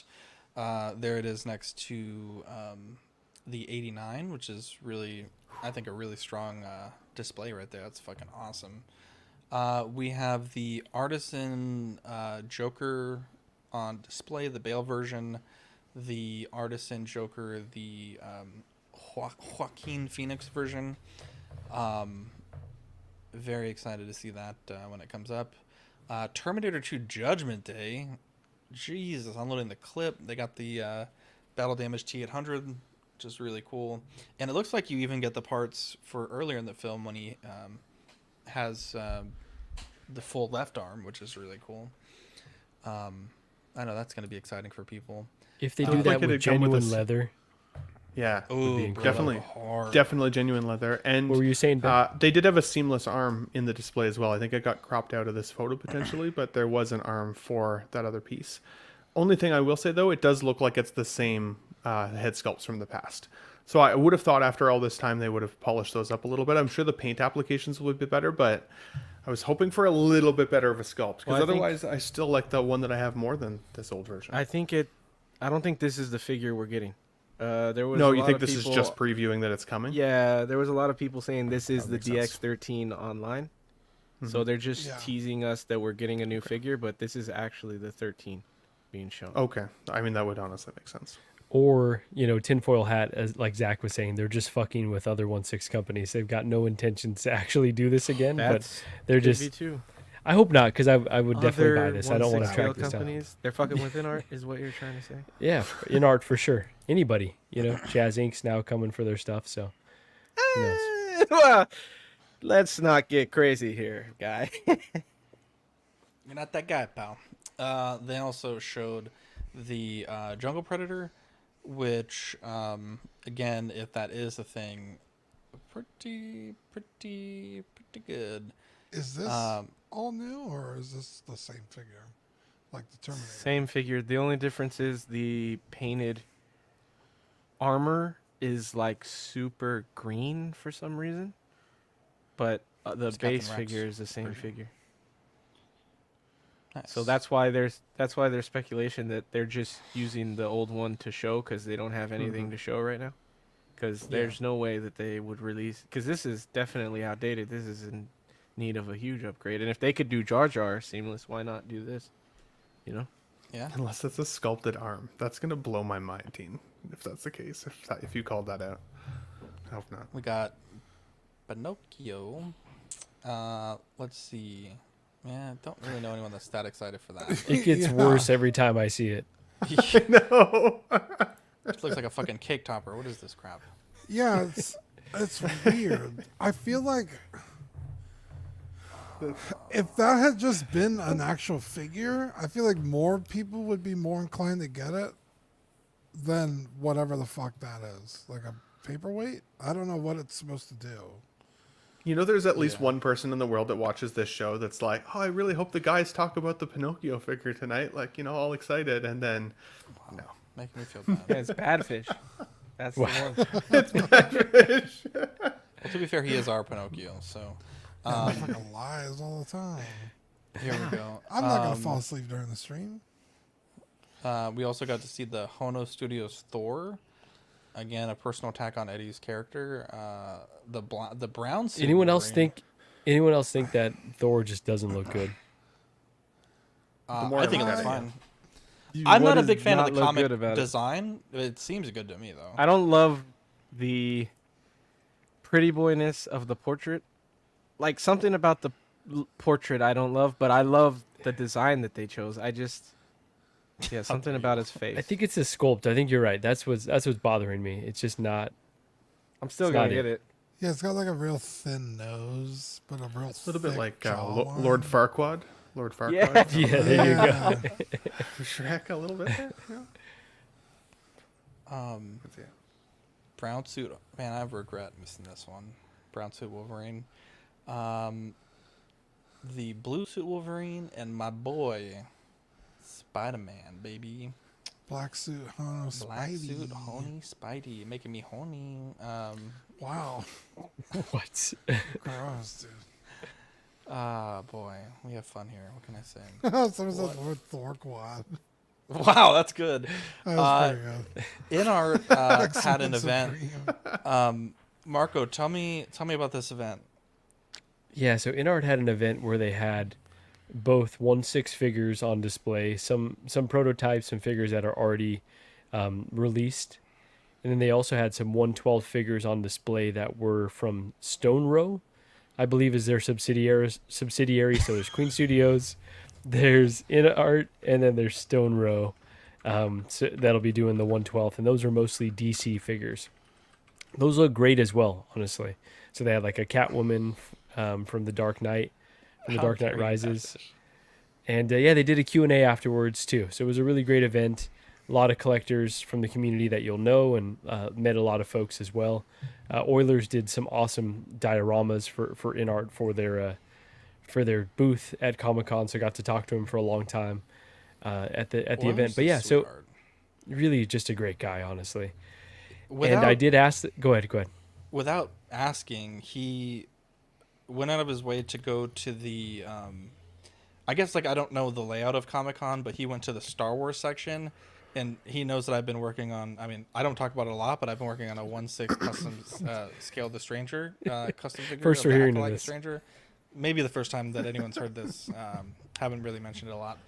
But he took me a wonderful references of the lightsaber that was on display and the helmet. So, yeah, that was really awesome. I think USB took me some photos as well. So appreciate that. Everyone that went out of their way for me. But we do have some photos here that were shared on Facebook of the event. And so, Marco, these photos are from the private event, or this was from the Comic-Con booth? So they had these on display at both, but I see. they were just approved, I think, that Friday morning. So when I first rolled up to Comic-Con, they were putting them out. Viper was actually hand posing them, which was a cool experience. Got to talk with Viper a bit. But these look so freaking good. And I know people may say like Walking Dead's probably, washed at this point. The time has come and gone, which I would have agreed with. But man, just the Daryl alone in this set, it looks like the head sculpts are really next level, honestly. So I don't want to overhype InArt because that you're not diminishing Hot Toys by saying InArt's doing really good stuff, but man, these look damn good. I think the Rick head looks fucking huge, and I think it just maybe the tailoring on the neck, like the collar. Bro, his fucking thighs too. The Norman, I think is his. Is that the actor's name, or is that the Norman Reedus you're talking about for Daryl? It looks ridiculous. Yeah, the proportions. Okay, I don't watch The Walking Dead, so I don't know any of these guys. I know Rick's name. I think Rick's head did not come across that large in person, so it could just be the angle of the photo. Honestly, all three looked incredible. Also, Marco, you did confirm in person that Viper does speak English, so that's breaking news. Very, very great to see that. I told Ben Thomas right away, but Viper couldn't have been a nicer person. I think maybe English is not his strong suit, but he definitely had enough to communicate some pleasantries. And when I asked him for a picture, I think he was kind of like, "All right, fucking weird guy, why do you want to take a picture with me?" But he was cool about it and gave us the thumbs up. So did he post all of these figures? Yeah, my friend Ben Thomas. You'd be like, I fucking know that guy. Big Ben. He oversaw, them being displayed, but I want to say, there's some other, for lack of a better term, influencers there with them. Whoever did this one. No, whoever did this one fired immediately. Yes, I think it was a team effort. I think there were multiple people that were posing these up. But yeah, that one I couldn't take credit for, but looks like a pose that I would do. So, that was Marco. I told him I was like, let me get in there. Come on. Let me get one, bro. Oh, Charlie says show us the picture. Oh yeah, let's look at the picture. Marco, can you send it to me real quick? The picture with Viper, I sent it in the private chat, so you should have that already. Okay, perfect. Let me pull that up. Thank you for the chat. Look at that. Mario was there as well. Yeah. What I've seen. And perhaps Mario can refresh my memory, but there was another member of InArt's team. So it wasn't Viper, it wasn't John, but he was incredibly well spoken, just really, really friendly, really good messenger in terms of what the company's cooking up. So yeah, Danny Lee in the back. With Danny Lee creeping in the background. So yeah, that was a cool moment. He's a young guy. Viper is young, for sure. Young Snake is what they call him over there. Jesus. Is that true, or are you being a racial? That's not his name is Viper. Viper is a snake. What the hell? I pointed to Danny. I'm the least racial. I'm the least racist person on this panel. How dare you? I pointed to Danny and told him this is my friend Cobra. So. Wow.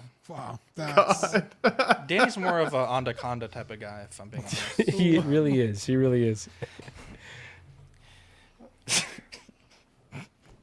I don't get that joke. Random. He's Chinese, right? Oh, what do they have? What type of snake? Anacondas are like one of the biggest snakes. Never mind. Oh, that's a good. That's fucked up, Eddie. Jesus. Yeah, they're Canadian, Too far. It's a garden snake, maybe.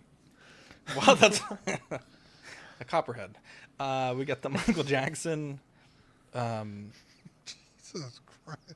Yeah, so really quickly, Mario and Oilers are confirming the guy's name is Ivan. Really, really nice guy. And I told him, we love hearing from John, but we would love to hear from you on streams as well, because he was incredibly articulate and passionate as well. That's crazy, because I haven't heard from John in a long time, and I missed him. Well, I talked to him on he Friday. said it. He said if you say Pan Prince one more time. Did he really say that? I'm blocking you from all social media. He probably did already because I can't get a hold of him.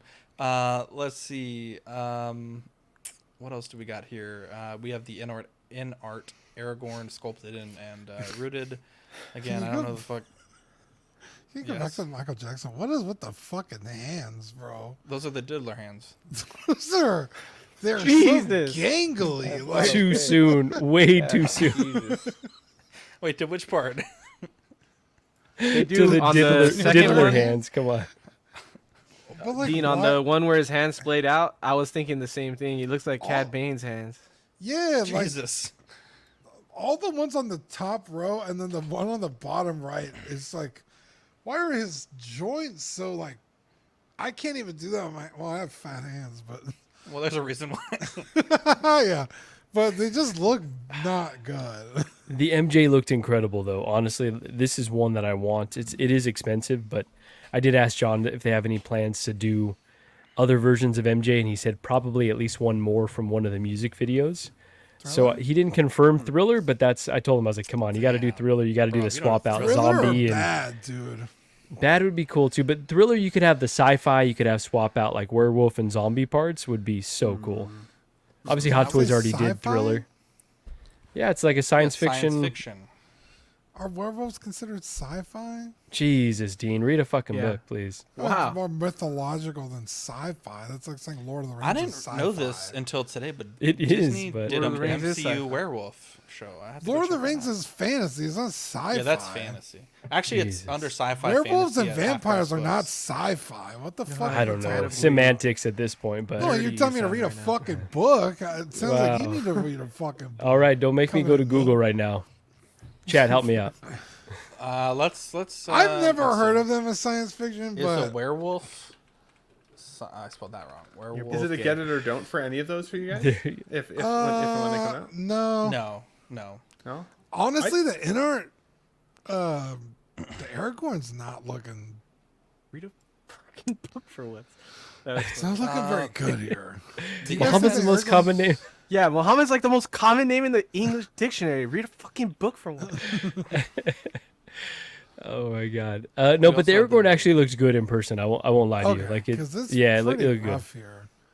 Especially the sculpted one. That's I don't know. That's Chicken Little right there. It's his face, dude. Look at his face. Yeah, I'm hoping in person I don't. That's Chicken Little, bro. In person, I'm hoping it'll look better. We also have the Nazgul. Cool. That's fucking cool. I mean, it's cool, but like, I don't like the horse is really cool. Like for sure, that's gonna separate it from the Asmus one. But as we've mentioned before, like I feel like the Asmus for the price was like $165. It plays to a lot of Asmus's strengths and hides a lot of their weaknesses. Did they have die-cast? It was not good. Did they have die-cast parts? It was all die-cast, for I Asmus. think, for the it was okay. Yeah, and I couldn't pose that thing worth a shit. It was so maybe there is room for improvement. Is the horse underscaled or is the Nazgul just big as fuck? I think it might be the angle of the photo. It's its cape, like it's flowing over it. I think it was well scaled. There we go. But they did mention that it should come in around $500. Now I don't know if that's shipped to us. With but the horse? Yeah, with the horse, because they want it to like the ability for you to kind of army build a little bit. I'm not army building that. The fucking all yeah, well we know. 9 of them. Yeah. Yeah, of course they want us to fucking army build them. We got the Lisan Al Gaib right here with the little desert mouse. Pesky Paul. Looks pretty freaking good. Pesky Paul. We also got the Marco G, the Monkey Man. Jesus. Oh, he seems racial, but all right. Oh, I finally watched that movie too. That's a good movie. He is a monkey man. What do you mean? This looks rough. Literally the sculpted. I got enough hair. The rooted. Thought it was because you're dumb. The Bruce Wayne, whoever posed this one, maybe get fired too. And then there was some 1/12 Batman stuff, which is interesting. Yeah, that's the best I can say about it. We have 1/12 Bruce Lee, which I'm excited for the 1/12. Yeah, that's cool. Are people freaking out by those joints like they were with Hermione? Well, these are 1/12, so perhaps not. It's got that Figuarts ab, Dean, the DBZ Figuarts ab, where they're cut like to the muscle groups. Yeah. Don't know if I love that, but I don't know if you could do it better though. Yeah, it's tough.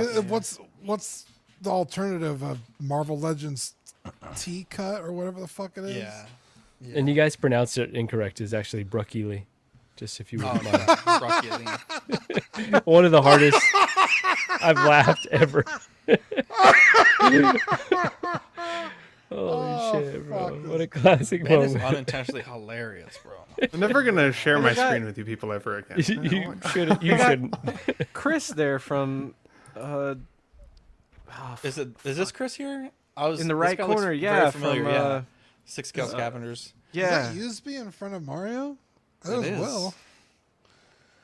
Look at Will, looking handsome as Will's ever. right We there, got smack Riley dab in the middle. reviews. This is like the who's who of. Oh, they got Susan there. Look at that, lovely. And we got Let's Trevor. see, who else do we see? Trevor's right there. We got look at Cuervo and Danik and Lee Walker. Wow. Jose Plus. Wow, look at Oilers in the back. Lovely. Those are sweethearts. Look at these angels in this picture. Wish John Really would good group. message me back. Oh, this is John. So which one is Ivan? Is Ivan in this photo? Ivan is far left, so Viper would be second. So that's Ivan, and then Viper's okay. next to him. And I didn't get to talk to the other gentleman, but yeah, they got a really incredibly nice team, and you could tell they're passionate. They want to do better. Where's and Howard? yeah, Who's the guy to your couple. left or right in the picture who's making that real stupid face? Who's that guy? Yeah, that's the face he's doing. No, on the other side. Below. In the gray, to the left there. Oh, that's Brandon Salad. Brandon Salad's the man. What? He's Yeah, so making he a stupid face. It's funny. He was there helping out InArt and taking pictures and such. So yeah. Oh yeah, actually, I believe some of these photos, at least a few of them were from. Thought his name was Clifford. Mr. Salad. Come on. So Philly, Riley. Figurecraft actually took a lot of these pics. Yeah, Riley looks like he just did a few rounds with Rocky Balboa. He's got. Oh, dude, freaking Miguel! I didn't even see Miguel. This is Miguel, right? Yeah. Okay. All right, so Oilers is pointing out the other gentleman is Jason, the founder of Queen Studios. Shows my ignorance. I was not familiar with their game like that. Wow, you hate to see it, dude. I like this shirt. This is a dope shirt. Whoever this guy is. Oh yeah, hell yeah! From that's a clean shirt. That's the floor anyways. from that movie. The Shining. Jeez. Oh yeah. There's a lot of the same colors though, so it looks like people have been copied and pasted. Like there's not that actually. I'm gonna that copy and many paste people myself there. into this photo and repost it. I can't wait. I can't wait. I'd love to see it. Let's see. Let's get back here. Mondo had a lot on display. I don't really care to talk about most of what they had, but the Venom and Spider-Man and Batman Beyond. You know, I'll be honest, I was really excited for these, and I feel like I have lost every ounce of excitement that I had. They look seeing whack, these. bro. They Especially look the Venom. bad. The Venom looks so bad. I saw it and I was like, "Oh no, this is what you're putting out." No shot. It's just bad, bro. And what then the hell's with this these forearms? I don't. What the fuck is that? It's the symbiote. Only on his forearms? Yeah, I feel like... it was a thing in the animated series. He had like veins that were symbiote veins in his forearms. Oh, I don't like that. Dude, they just look bad. The Spider-Man looks awful. It doesn't look like it's going to be very articulated. And then Oh, his head. Good pose though. wow, Jesus Christ. And then this Batman just looks hella cheap. I don't know, man. I like the Batman Beyond. I feel like for me personally, I'm all in on Hono, and I'm just going to wait for whatever they give us, because at the price point these are probably going to be, yeah, I don't know. They didn't show the black suit either. Didn't they tease the black suit Spider-Man? They did, yeah. They did not show it from what I've seen. The only thing that looked cool in the Mondo booth to me was Clayface. Clayface looked really cool, but it's a massive piece, obviously. That looked like a Doom dookie. looks sick. So there is that. Let's see. We have a $10 off Hermione code at 16kit using code CW Hermione. You can get $10 off your InArt Hermione pre-order using our discount code. You also get 15% off in-stock items and full-pay pre-orders with code CW at collectorzone.com. Hot Toys just dropped a ton of shit, and if you're willing to pay in full, you can get that 15% off discount. Or if there's anything in stock that you see that you'd like to order, you can take advantage of that with our coupon code. They also have a Facebook group, Collector Zone Cantina. They do a bunch of cool stuff there, so be sure to check them out on Facebook. Dean, we have a giveaway that we're doing right now. 10,000 subscribers. Let's see. So on Auxiliary, I did close this when we started the stream. We had a post here, and you could get entries by commenting. We had some bonus codes like Richard Simmons and Crab. Oh, the Richard Simmons one had a lot of entries. Holy shit. And so, yeah, so in theory, it kind of got a little messy, the order. So we'll do our best with this, but we have 1 through 141. So we'll go to random.org, 1 through 141. And as a reminder, if you win, if you're in the United States, we will cover shipping. If you are overseas, we will give you a $15 shipping credit. We can talk about the VAT, what you want us to put on the price. And then, yeah. And then if you win tonight, you have until next Tuesday to claim your prize. Charlie says you have 20,000 subscribers. Yes. We ran this for a month, and that month we went from 10,000 to 20,000. So we are working on a 20,000 subscriber giveaway. But I don't know if... I feel like we should have just renamed this one, because it went all the way through. But also quick shout out to Big Fern. He's the one that supplied the figure to give away. Shout out to Big Fern. He's a good guy sometimes, so doesn't pay his taxes, but he definitely paid up on this bet, so we love to see it. So I'm not a big fan of doing the 3 clicks thing. I think that's kind of lame, because in this type of style, I think this is random enough. So we'll run it once, and apparently Fern has a 20,000 donation. So the winner is number 88. So let's go here. I know what he's gonna say. Mark 47. What is he gonna say? 88 is... Oh, do we have an 88? Oh, here we go. Gareth M. Gareth M with the hashtag crab. Remind me, why did we do crab again? I don't know. No one's gonna clap. No one's gonna clap. Sounds dirty as hell. I don't clap for crabs. There we go. Gareth Moran. Reminds Gareth me of Moran. Blue Mountain State. Alex Moran. Wow. Shout out Gareth What a guy. Moran. Shout out to Gareth. Wow, Mike was 1 off. Look at that. So Gareth M, you have 7 days to claim your prize. What was crab? I don't remember. It was 3 weeks ago, apparently. Maybe it sounds so ominous when you say it like that. If you're in the chat, let us know what crab was for, because now I'm trying to remember. But congrats. Let's do a round. You guys fucking really phoned it in on the round of applause. All right. Yep. Hell yeah. There we go. Congratulations. 10,000 Sorry, I was so subscribers. taken aback by crab. I was like, yeah. Me too. were we the only ones doing bonus codes? Maybe it was a small talk thing. I swear that was us. Oh yeah, Abe says for the birthday dinner. Remember we had the crab dinner. Oh, that's wow! right. Look at that. Good there memory. we go. Good memory. All right, fantastic. So first off, thanks to Lane. Lane gave us I think it was the 4,000 subscriber giveaway. Very generous of him, and then Fern as well. So appreciate the generosity there. So yeah, appreciate that. And like I said, we're working on a 20,000 subscriber giveaway. These things they don't just fall out of a coconut tree, as they say. It takes a little bit of work to get these giveaways lined up. So stay tuned for 20K giveaway, and we'll blow through these. I don't think we had any extras. But there was an interesting bit of news, a little bit of drama, as they say. Ooh, and whenever there's drama in the 1/6 scale, whenever there's drama in the 1/6 scale community, you know, fucking Toys Apollo or Toys Wonderland or Toys or whatever the fuck they're called is going to be involved.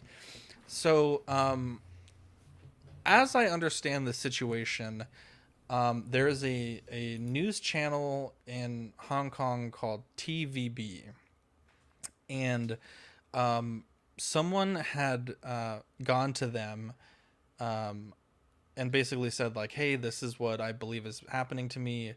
Have not gotten these figures yet.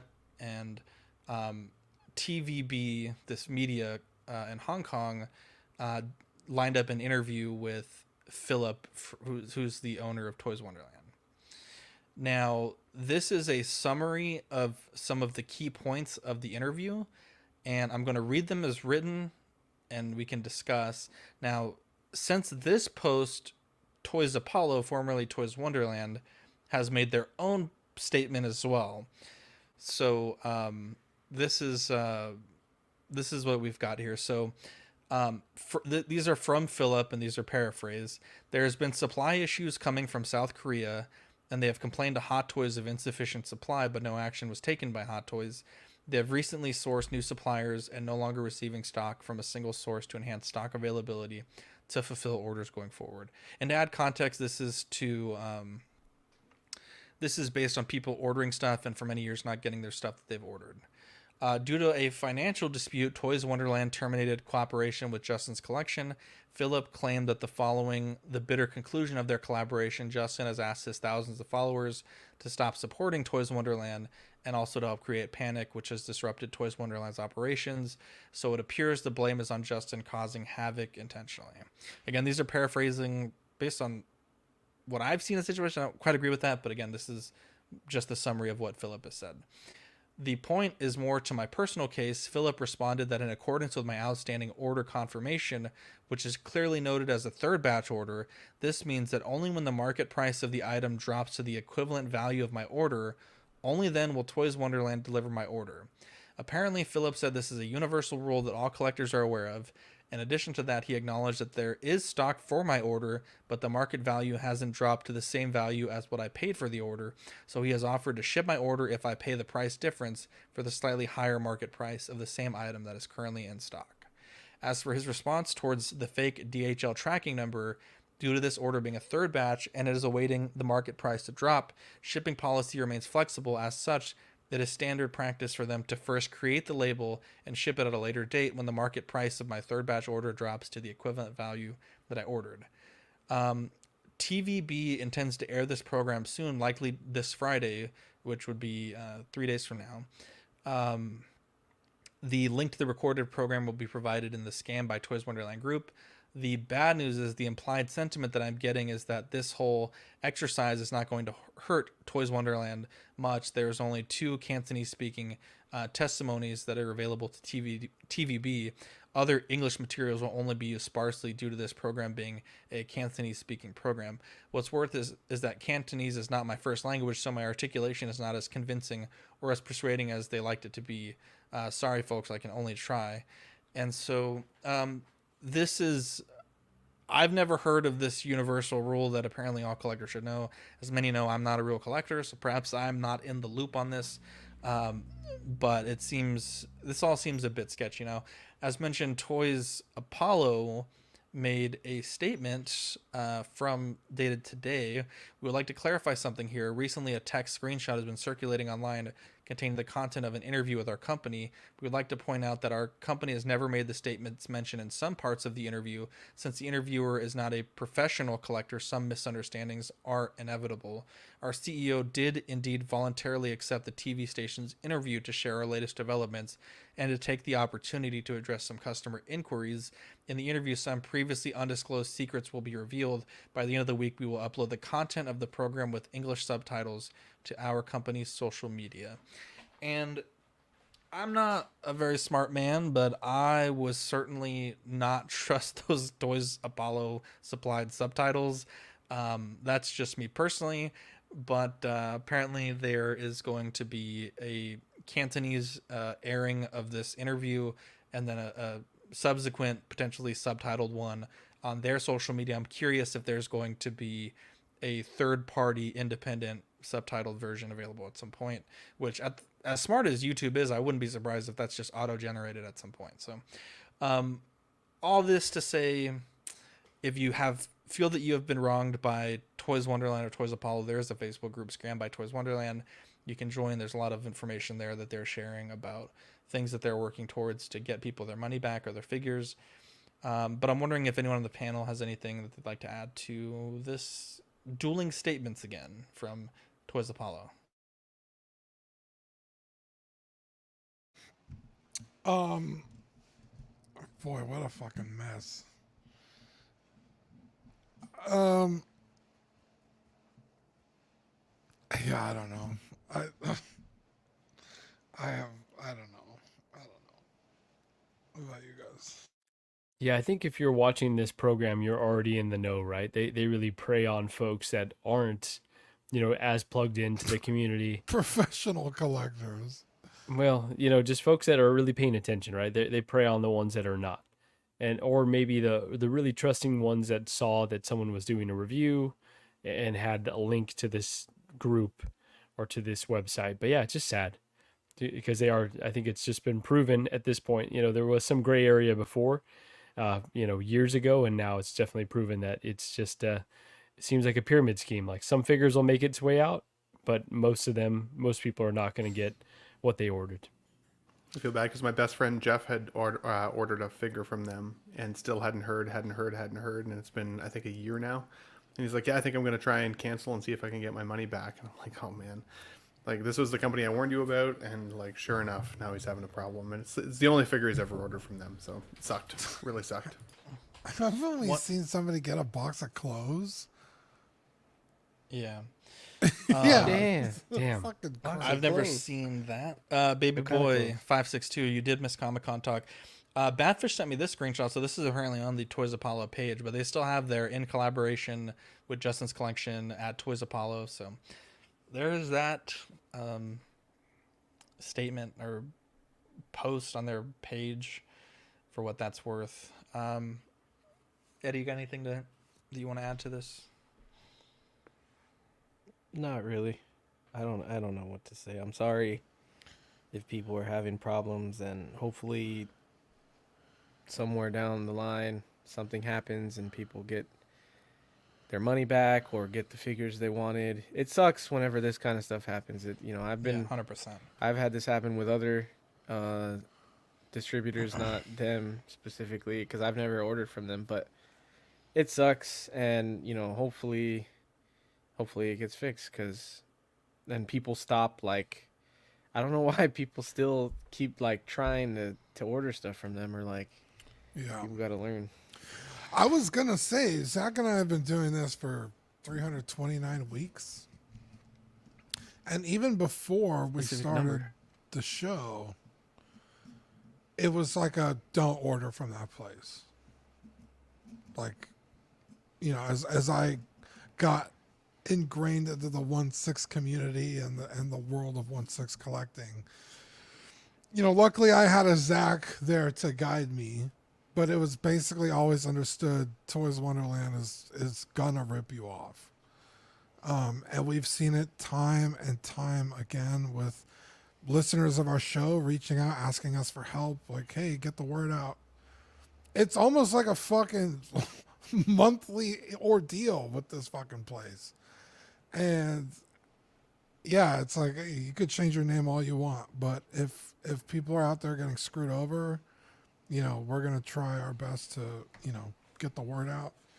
And it's cool that somebody got a fucking news channel involved. It sounds like he had a little problem with his communication, but I mean, hey, if even if two people, if it helps two people, that's still two less people getting fucked. So,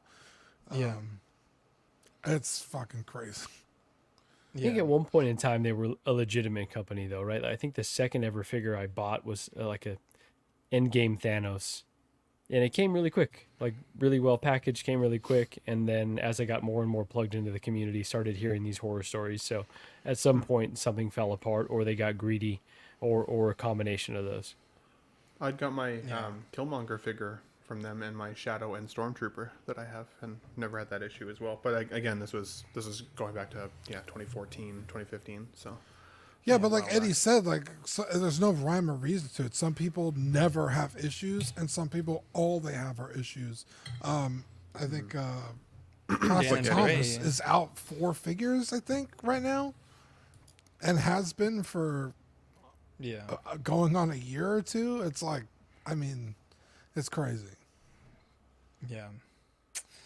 Hot Toys has released a statement. I don't believe this is related to these other statements that we've just read. I'm almost certain that it's not. But apparently there are some fake Facebook accounts and fake Telegram accounts pretending to be Hot Toys and Hot Toys Official, and on Telegram, Official Hot Toys. And so they've provided the links to their official accounts. I don't believe that they have a Telegram officially. So just keep that in mind. But yeah, this is, again, I don't believe this is related at all to these other two statements. But yeah, so there's that. Junk drawer, I think the only things that I was going to cover from SCCC were the 3 big Marvel projects that were announced. We have Avengers Doomsday, the return of RDJ, which I'm a bit conflicted about that personally, the Fantastic Four First Steps, and the Avengers Secret War project. Avengers Doomsday coming out May 2026, and Avengers Secret Wars coming out May 2027. Yeah, I'm Marco, I think you were at Hall H for, I don't know if they do that big reveal multiple times, dude, or just one. Just the one time. You want me to tell my story of how I got into Hall H? Yeah, tell us the story, bro. Yeah, so normally to get into Hall H, right where they do the big panels, I think there's another ballroom, and then there's Hall H where they do these panels, and they've got like, I want to say it's somewhere between 10 to 15,000 people that can fit in this. But, you know, there's multiple, many more people that attend Comic-Con. So you're normally not getting in. I think people start camping out Thursday night for the Saturday night panels. Jesus. And so I had talked to Usby. I was like, hey, if I heard Marvel's coming back, if I wanted to go, what would it take? He's like, don't even bother, actually. Like, it's just, you'd have to camp out and you wouldn't get to do other stuff.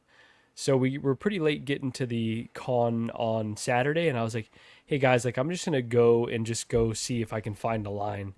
And you know me, I'm really good at getting in places, but this time legitimately I just found metal detectors. I walked through those metal detectors, saw that there were not many people in line, and then I asked the guys in front of me, like, hey, like, are they going to take us inside and we're going to go to another line? They're like, no, we should be pretty good. And I was thinking, like, no shot. And I sent the guys a picture, and Usby's like, oh shit, you're actually pretty close. Like, you can see the convention center right there. And then I kid you not, like 10 minutes later, they're like, hey, who wants to get AC? And walked me right into the convention center. And so I don't know if there was a mix up with which line was supposed to go, or I was just in the right place at the right time. But I messaged the rest of the guys like, hey, get here right now. And yeah, so I had to camp out, you know, from I think about around noon until the Marvel panel was at 6 o'clock. So I was in there, no water, no food. My phone was almost dead, but and the other guys didn't get in until right when the Marvel panel was starting. So I was just kind of in there all day. But it was so worth it to see this Marvel panel. And when the Russos were coming back, I was like, okay, that's been rumored. But when they said they needed the greatest actor in the world to play Doom, I was like, oh, they're going to do it.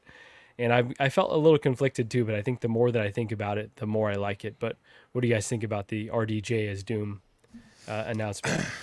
I don't love it, honestly. I feel like it kind of, like, I mean, I guess it would be like a variant or like a different universe. Like, it wouldn't just be another dude that looks exactly like Tony Stark, who's Victor Von Doom, right? Like, I imagine at least that's how it would be. That's why I'm confused. I think it kind of cheapens seeing RDJ at the end of Endgame make that sacrifice.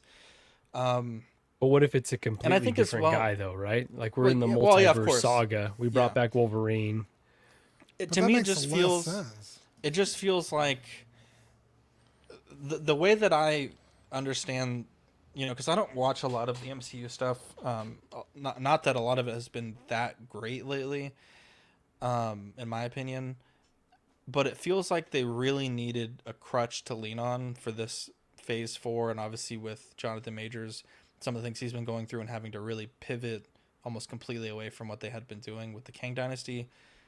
It seems like they needed a safe bet, an actor they knew that they could rely on, and you know, that's, I think, kind of from my mind's perspective, is why they've chosen him. Obviously the infamous Iron Man, that is not like a completely new idea, but I don't know. It just, I already didn't like the casting for the Fantastic Four, especially Reed Richards. I just don't see so it. the footage they showed of Pedro, he's gonna crush that role. Do you think so? He's gonna do so well in that role, bro. I just don't know, man. I'm getting Pedro fatigue, bro. I get it. He's playing a different. He's acting a little different. He's everywhere, bro. It's like it's too much. So the Fantastic Four thing is set in the 50s. It's a retro future, or excuse me, retro past. So like, it's an alternate reality in the 50s, and it's, you know, kind of like a futuristic version of it. If that makes any sense. Unrealistic. Brown people weren't welcome in the 50s. Wow, holy cow. That's true. It was a tough time for us, Marco. It's a different reality, all right?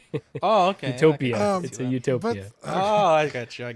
Going back to RDJ, like Zach said, it's not like this Doctor Doom is an alternate Tony Stark.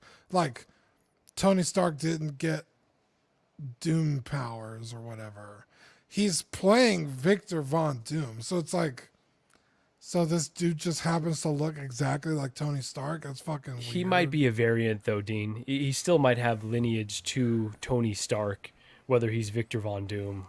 This also assumes that we get to this assumes that we get to see Victor Von Doom as his humanity, like without his totally messed up face, right? What if it is RDJ, but it doesn't look anything like him? They said that he's the best actor. They didn't say they're bringing back Tony Stark and now he's going to be Doctor Doom. Like, I get it. Yeah, but you're paying him that much money to not see that beautiful face. Showing that face. I don't know. Maybe that's the way. Maybe that's their way around it.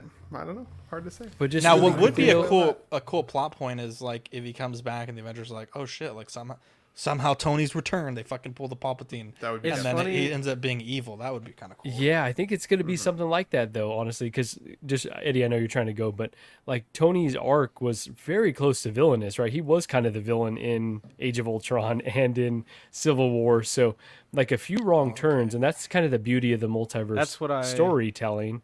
It's like, bro, you know, thought Tony Stark was the villain in Civil War? You're fucking wild, Marco. Wow. That's crazy to me, bro. Fucking Captain America covering up murders of his best friend, but Tony Stark's the fucking villain. Okay. Okay. His buddy's a fucking Russian plant, but Tony Stark, the Patriot, is a villain. All right. I don't like I know which way you're voting this year. Wow, there you go. That was good, Marco. That was so good. Eddie, what were you trying to say? He wasn't the villain with Bucky, but he was definitely the villain for signing the Accords. Or is that is that Civil War? You're right, Eddie, because he's nuking the he Avengers, wasn't he was in the right with Bucky, but he was definitely in the wrong with the Accords. So in that aspect, yes, he was the original problem, but then it escalated from there. So yeah. Anyway, it's funny because I was watching Wolverine and Deadpool the day before, and I was with some friends and my brother, and we were talking about like different Marvel things and like if they do Doom, and this hadn't been announced yet, and and I think I had saw a rumor or something that, or I'd heard somewhere that Robert Downey Jr. might come back, and I was like, as Doom, and I was like, I actually think I'm getting kind of annoyed. I am getting to that point where like I see a certain actor in every role, and now it's getting a little bit harder to separate that actor from the role, like with Pedro Pascal, which is kind of why I was annoyed with him being Reed Richards.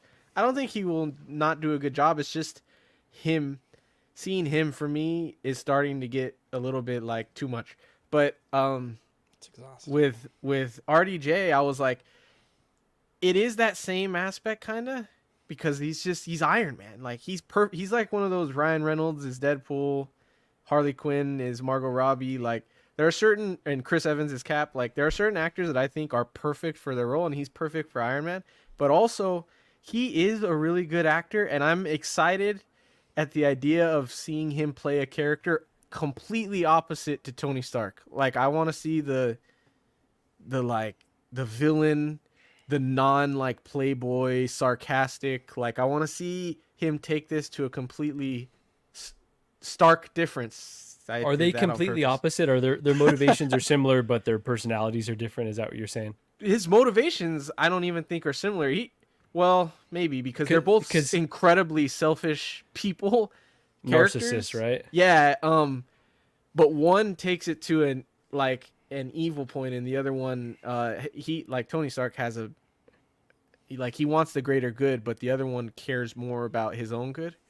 Because RDJ kept saying like new mask, same task, and I kept thinking like suit of armor around the world. Like he wants to protect the world. Gonna go the opposite way. Yeah, in a fucked up way. It is. I think it works, and for me just being selfish and everything. Thank God, because like I definitely was hating the way Marvel was going, and Kang was lame as hell, and so I think this will save it. I think that it definitely is a way. It's a ploy to save it, but in the best way, Yeah. I think if it was just RDJ in a bubble and not bringing back the Russos and Christopher Marcus, I think is the guy's name, right? Or one half of the folks that wrote like 4 of the best comic book movies, 4 of the best films I've ever seen. So like all that in combination seems incredible to me. What do you think, Ben? He's eating his shawarma. Sorry, I literally am eating a Caesar salad. So good. I was so hungry after the gym. I apologize. Wow. I am excited about this because I do think RDJ is a good actor. I think if he's signed onto a story, he's probably happy with it. I feel like we'll get some quality content. Deadpool's trending in a good direction. Hopefully that leads into another big banger with Fantastic Four. That'll really start that kind of adrenaline pump and that roll up to Doomsday and Secret Wars that we did feel with the movies leading up to Infinity War and Endgame. So I think for that alone, I'm excited about maybe some momentum coming back because it had started to feel a little bit disappointing. Even with Deadpool the other day, I realized just how many films you truly need to see to get all of the references. And it's a lot to go back to over the course of the multiverse and all of the MCU and everything. I think a recognizable face, though, for the average viewer who doesn't know enough about the comics will still see this and say, like, oh, that's Iron Man. How will you disassociate them unless they give him, like, that mangled face or a very iconically different personality? So it'll be interesting to see how they do it. But, if they have the confidence to do it, great. I worry if they'd cast somebody else that maybe was more of an unknown. People would have been like, no, like it's not. It doesn't inspire the kind of the juices like that this announcement did. Like, that's true. This has really created debate, and it's going to create excitement through is it going to be good or not. And seeing somebody else might be like, that's a throwaway. I like Doom, but I don't like that character or actor. So no. I was excited for the rumor that Cavill would be Doom. I was excited to see how that came out because I think he's good too as a bad guy. So that would have been cool.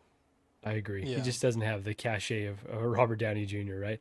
And in terms of like, this is a shortcut if they want to build character and just say, because I'm still going to stick to the fact that he's a variant of Tony. However that happens, maybe he was like adopted by a family or somehow his life went in a different way. But I think that that's like an awesome shortcut to both give this bad guy characterization. It's like, okay, well, we're kind of familiar with some of his motivations already. It's just a different take on it. And then if you're going to talk about multiversal storytelling, it's really cool to see like, okay, just a few different choices in someone's life can lead to something completely different. I think that's like pretty compelling if they go that way. What if this Tony's parents never died? Oh, there you go. This is what happens if he was actually raised with his parents, because his parents dying was pivotal in his like hero arc. Yeah, it's a great point. But that makes even less sense. Then why would he change his name? Because he hates his fucking dad so much. It almost made more sense if his parents died earlier and he was adopted by someone else. The multiverse thing. The multiverse thing is super annoying. That what you're bringing up, Dean, bugged the hell out of me in Doctor Strange Multiverse of Madness because of the same thing where it was like, so all the Stranges are the same, but like, who there was a character in there that was a different character, and I was like, how come that one's a completely different dude and everybody else is the same?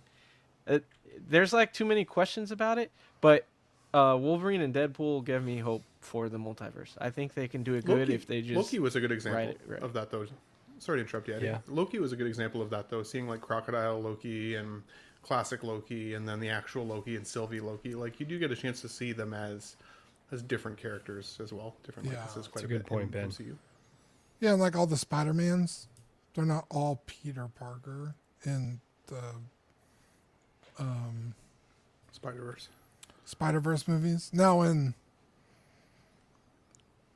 No Way Home, they're Peter Parker, but they're different guys.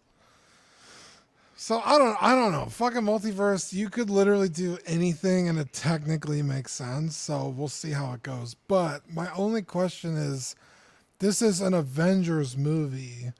I'm assuming it's going to take place in the Prime timeline, which what we've been watching. So that's why I'm confused as to why Tony Stark would now be fucking... Because there's going to be incursions, right? Like that's what they keep setting up, like worlds colliding. So all these incursions or some big incursions are going to be happening that pull multiple worlds together. Okay. That was the nerdiest shit I've ever said in my life. And that's what Secret I'm wondering if that's how, I'm wondering if that'll come through Fantastic Four, though, right? If Fantastic Four is the first film that introduces Doom, then if there's some level of incursion in that film that brings the Fantastic Four to kind of the MCU, timeline or whatever, sacred timeline, the Prime timeline, or sacred timeline, yeah, then that could be the way that they introduce both and have it as the like that. That's the part of the reason nobody's ever seen or talked about Fantastic Four in this universe up till now. It's because they haven't been there. Great point, Ben. And really quickly, I want to say science fiction. It's related to fantasy, horror, and superhero fiction and contains many subgenres. Its exact definition has long been disputed among authors, critics, scholars, and readers. So we were both kind of right, Dean, but I was more right. Are you talking about sci-fi? No, because, okay, here's where you're wrong, and I'll just really quick. It says right here. Werewolves existed way before science fiction. That's myth, fantasy, like that's what I'm saying, like, but agree to disagree. Wow, let them fight. But Frankenstein was a scientist. Dr. Frankenstein. Good point. Yeah, but werewolves existed way before that. Werewolves were like a myth in like the fucking Dark Ages and shit. Anyway, who could know? Let's get back. Who can know? I've talked with Marco about this before, but I have my doubts at Secret War. I think it's because I'm very much a fan of the comic, and I know, like, if you take Civil War, right, it's a very different. It's very different from the actual Civil War story told in the comics. It's like the basic story is kind of the Superhero Registration Act, so to speak. And so it's tough for me to separate my love for that.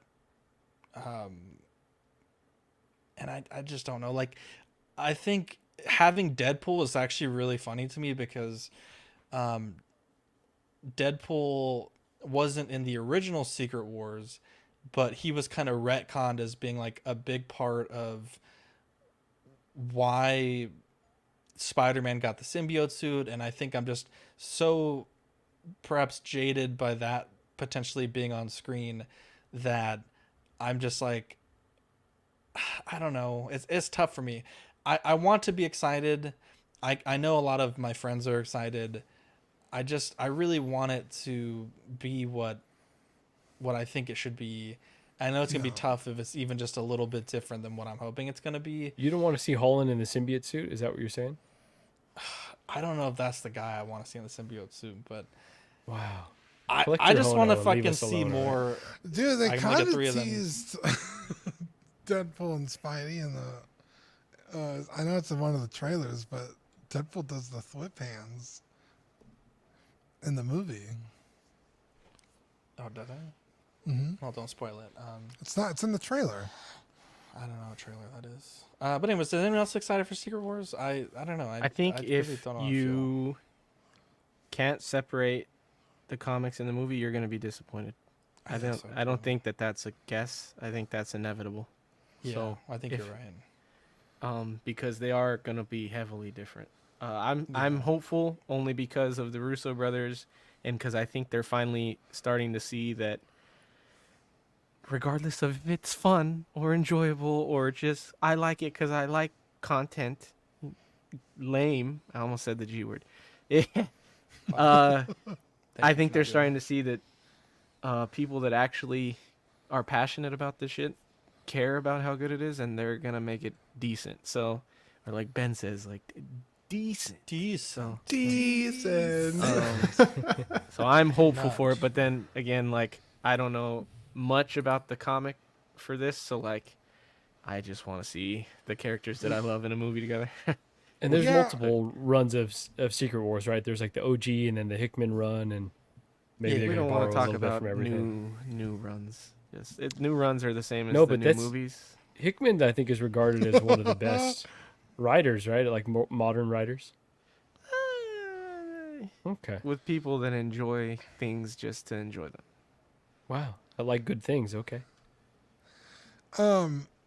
Yeah, I mean, I've been skeptical in the past, and I've definitely been proven wrong before, and I've also been proven kind of right. So I'm hopeful to see how it turns out, because they've done some fucking shit before. I'm like, God damn, that paid off pretty good. So we'll see how it goes. That's a long way away. 2025. I was gonna say it's so damn far away, dude. Or 2026. So far away. Yeah. We're getting I don't want to wish my own life away. At least I'll still be in my next 30s. year. Wow. Holy shit. I won't. We're getting 4 Marvel movies, I think, next year, though. Like, they're going to be setting up this. We're going to start getting these seeds. Yeah, so Brave New World, Thunderbolts. Let me look them up. But really quickly, I just want to say, and I know Zach was skeptical about the Russos, but I was like, this team is 4 for 4. Until they give us a miss, we got to just assume that they're going to come out with a banger. They know how to do the emotional storytelling with the really cool shit. It's like playing with action figures. That's really how a lot of their movies feel. Yeah. So Captain America, Thunderbolts, the Fantastic Four comes out next year? I think so. I think they're filming now. And then what's the 4th? I don't know. Okay, I'll look it up. Wait, what are we talking about? What is the movies that are coming out next year, right? Yeah, because the first Avenger, the Doomsday one, is 2026. So we have a whole year before that even comes out. Yeah. Or I guess a year and a half, because it's, what, August? About to be. Anyways, anyone else have a take on these 3 films? Also, I don't believe they released the trailers for the Fantastic Four movie, but I still think that's really lame to have convention exclusive trailers. I get it if you want to wait like until Monday, but I think that's so fucking stupid. It wasn't a trailer, so what they showed for Fantastic Four was just like a concept. So they were barely going into. Yeah, it leaked already. See it. Yeah, but not the original quality. I want to see the fucking 4K, bro. But it looks good. Like it looks incredible, though. Quality. Wow, it looks really damn good. He was being. It's not a real trailer. It's like a series of give me a sizzle, screenshots. Bro. I want some screenshots, bro. Okay. I want that 4K screenshot. The thing I am incredibly hopeful for, I liked the outline. It looked very classic. He had the big eyebrows, so that was cool. I'm still skeptical. So like we said, Pedro Pascal, but also I'm skeptical on the guy playing Johnny Storm. Invisible Woman, 100% all the way in. She's hot. So bad, bro. Vanessa Kirby's so bad. Yeah, and she's good in the movies that I've seen her in. I liked her a lot. She's Mission Impossible. In Mission Impossible and in Hobbs and Shaw, right? But yeah, the Johnny Storm guy. I didn't watch Stranger Things, so I don't have any. I only saw him in Quiet Place, and he was good in that. So we'll see, I guess. There we go. Go ahead, Ben. No, I was gonna say we'll see. That's it. There we go. It's too far away. I'm not excited. Yeah. Dean, the Dream Martin, it's time to say thank you to the Patreonies. Yeah, give a quick shout out to Captain Fordo, Ian CB, Renee Mendez, Eric Mariscal, Quinn Aguirre, King Louie, Mark Pearson, Paul Schreiber, Equan, Chris Valserina, Ben Thomas, David Jones, Sam Giss, Joao Bretta, Thomas Clark, Eric Switzer, Six Skins, Figs, Billy Badfish, Toy Cartel, Joe, Chet Beaks, Corpus, Luke Skywalker, Sweet Danny Lee, Deanie Martin, Stephen Krapp, Big Ol' Fern, Cesar Marquin, Mark Phillips, Lisa Martin Bomatsky, Victor Gregorio, Ricardo Valdez, Jose ZZ, Irwin Azusina, The Illustrious Rainer, Alan Morgan, 2Kyle3, Wa, Derek B, Aries Portillo, Alvin J, Mario Delgado, Arelis Delgado, Sith Scale Collector, Alberto Cortez, Big Rib, Jazz Carroll, Matt Clevenger, Seth Tucker, CC3PO, Scott Smith, Domaton, Stephen Purchase, Sean Usby, Scott Bradley, Steve and Maria Stanley, Eddie Manzanares, Louis Bennett, Chip Perrin, Exodus, Abe Dunk TV, and GG the Judgmental. What a bunch of sweet angels, dude. Sweet angels for the name in my head. July, August Patreon benefits. We have the Baldur's Gate 3 sticker and the nice crit sticker. We're also working on stickers for September, October. These ones will be shipped along with the May, June stickers sometime here in August. Just need to get with Dean and get that. But we're working on a very special sticker for September. I don't know who did it, but someone took that clown picture that Mark always uses of me with the Joker makeup and made it a crystal glitter version. So it'll be a crystal glitter Joker. I don't know how to pronounce it, but it's Foy de la Ox on the text. So foil. Foil. Yeah, a la Ox. So stay tuned for that for September. It's a pretty funny sticker.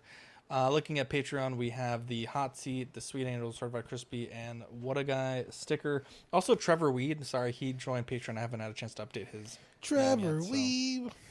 Pew, pew, pew, pew, pew.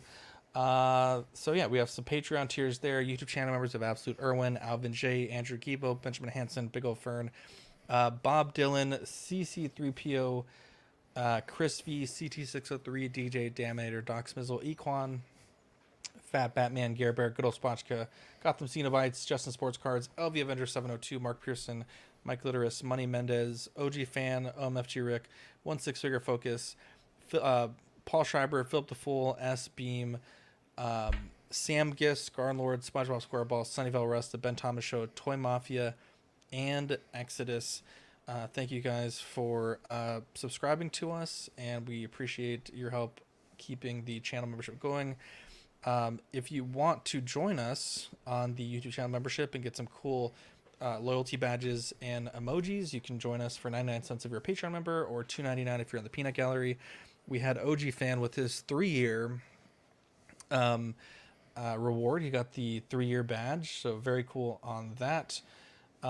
He said money, referring to Eddie, is so on. How does he do it?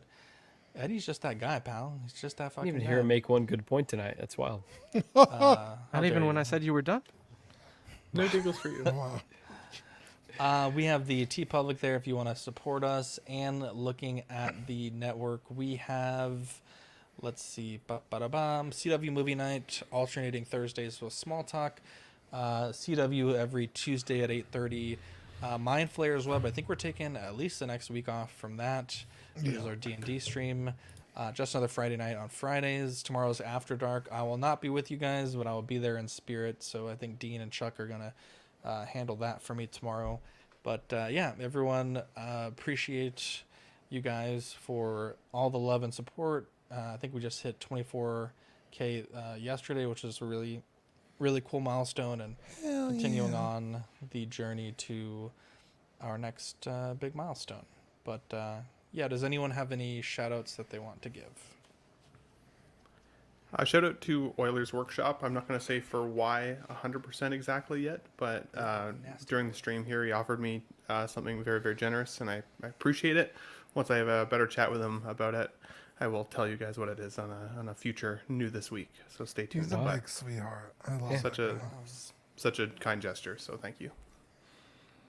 There you go. Shout out to Abe Dunk TV. Helped me get my PS5 set up for streaming. Yeah,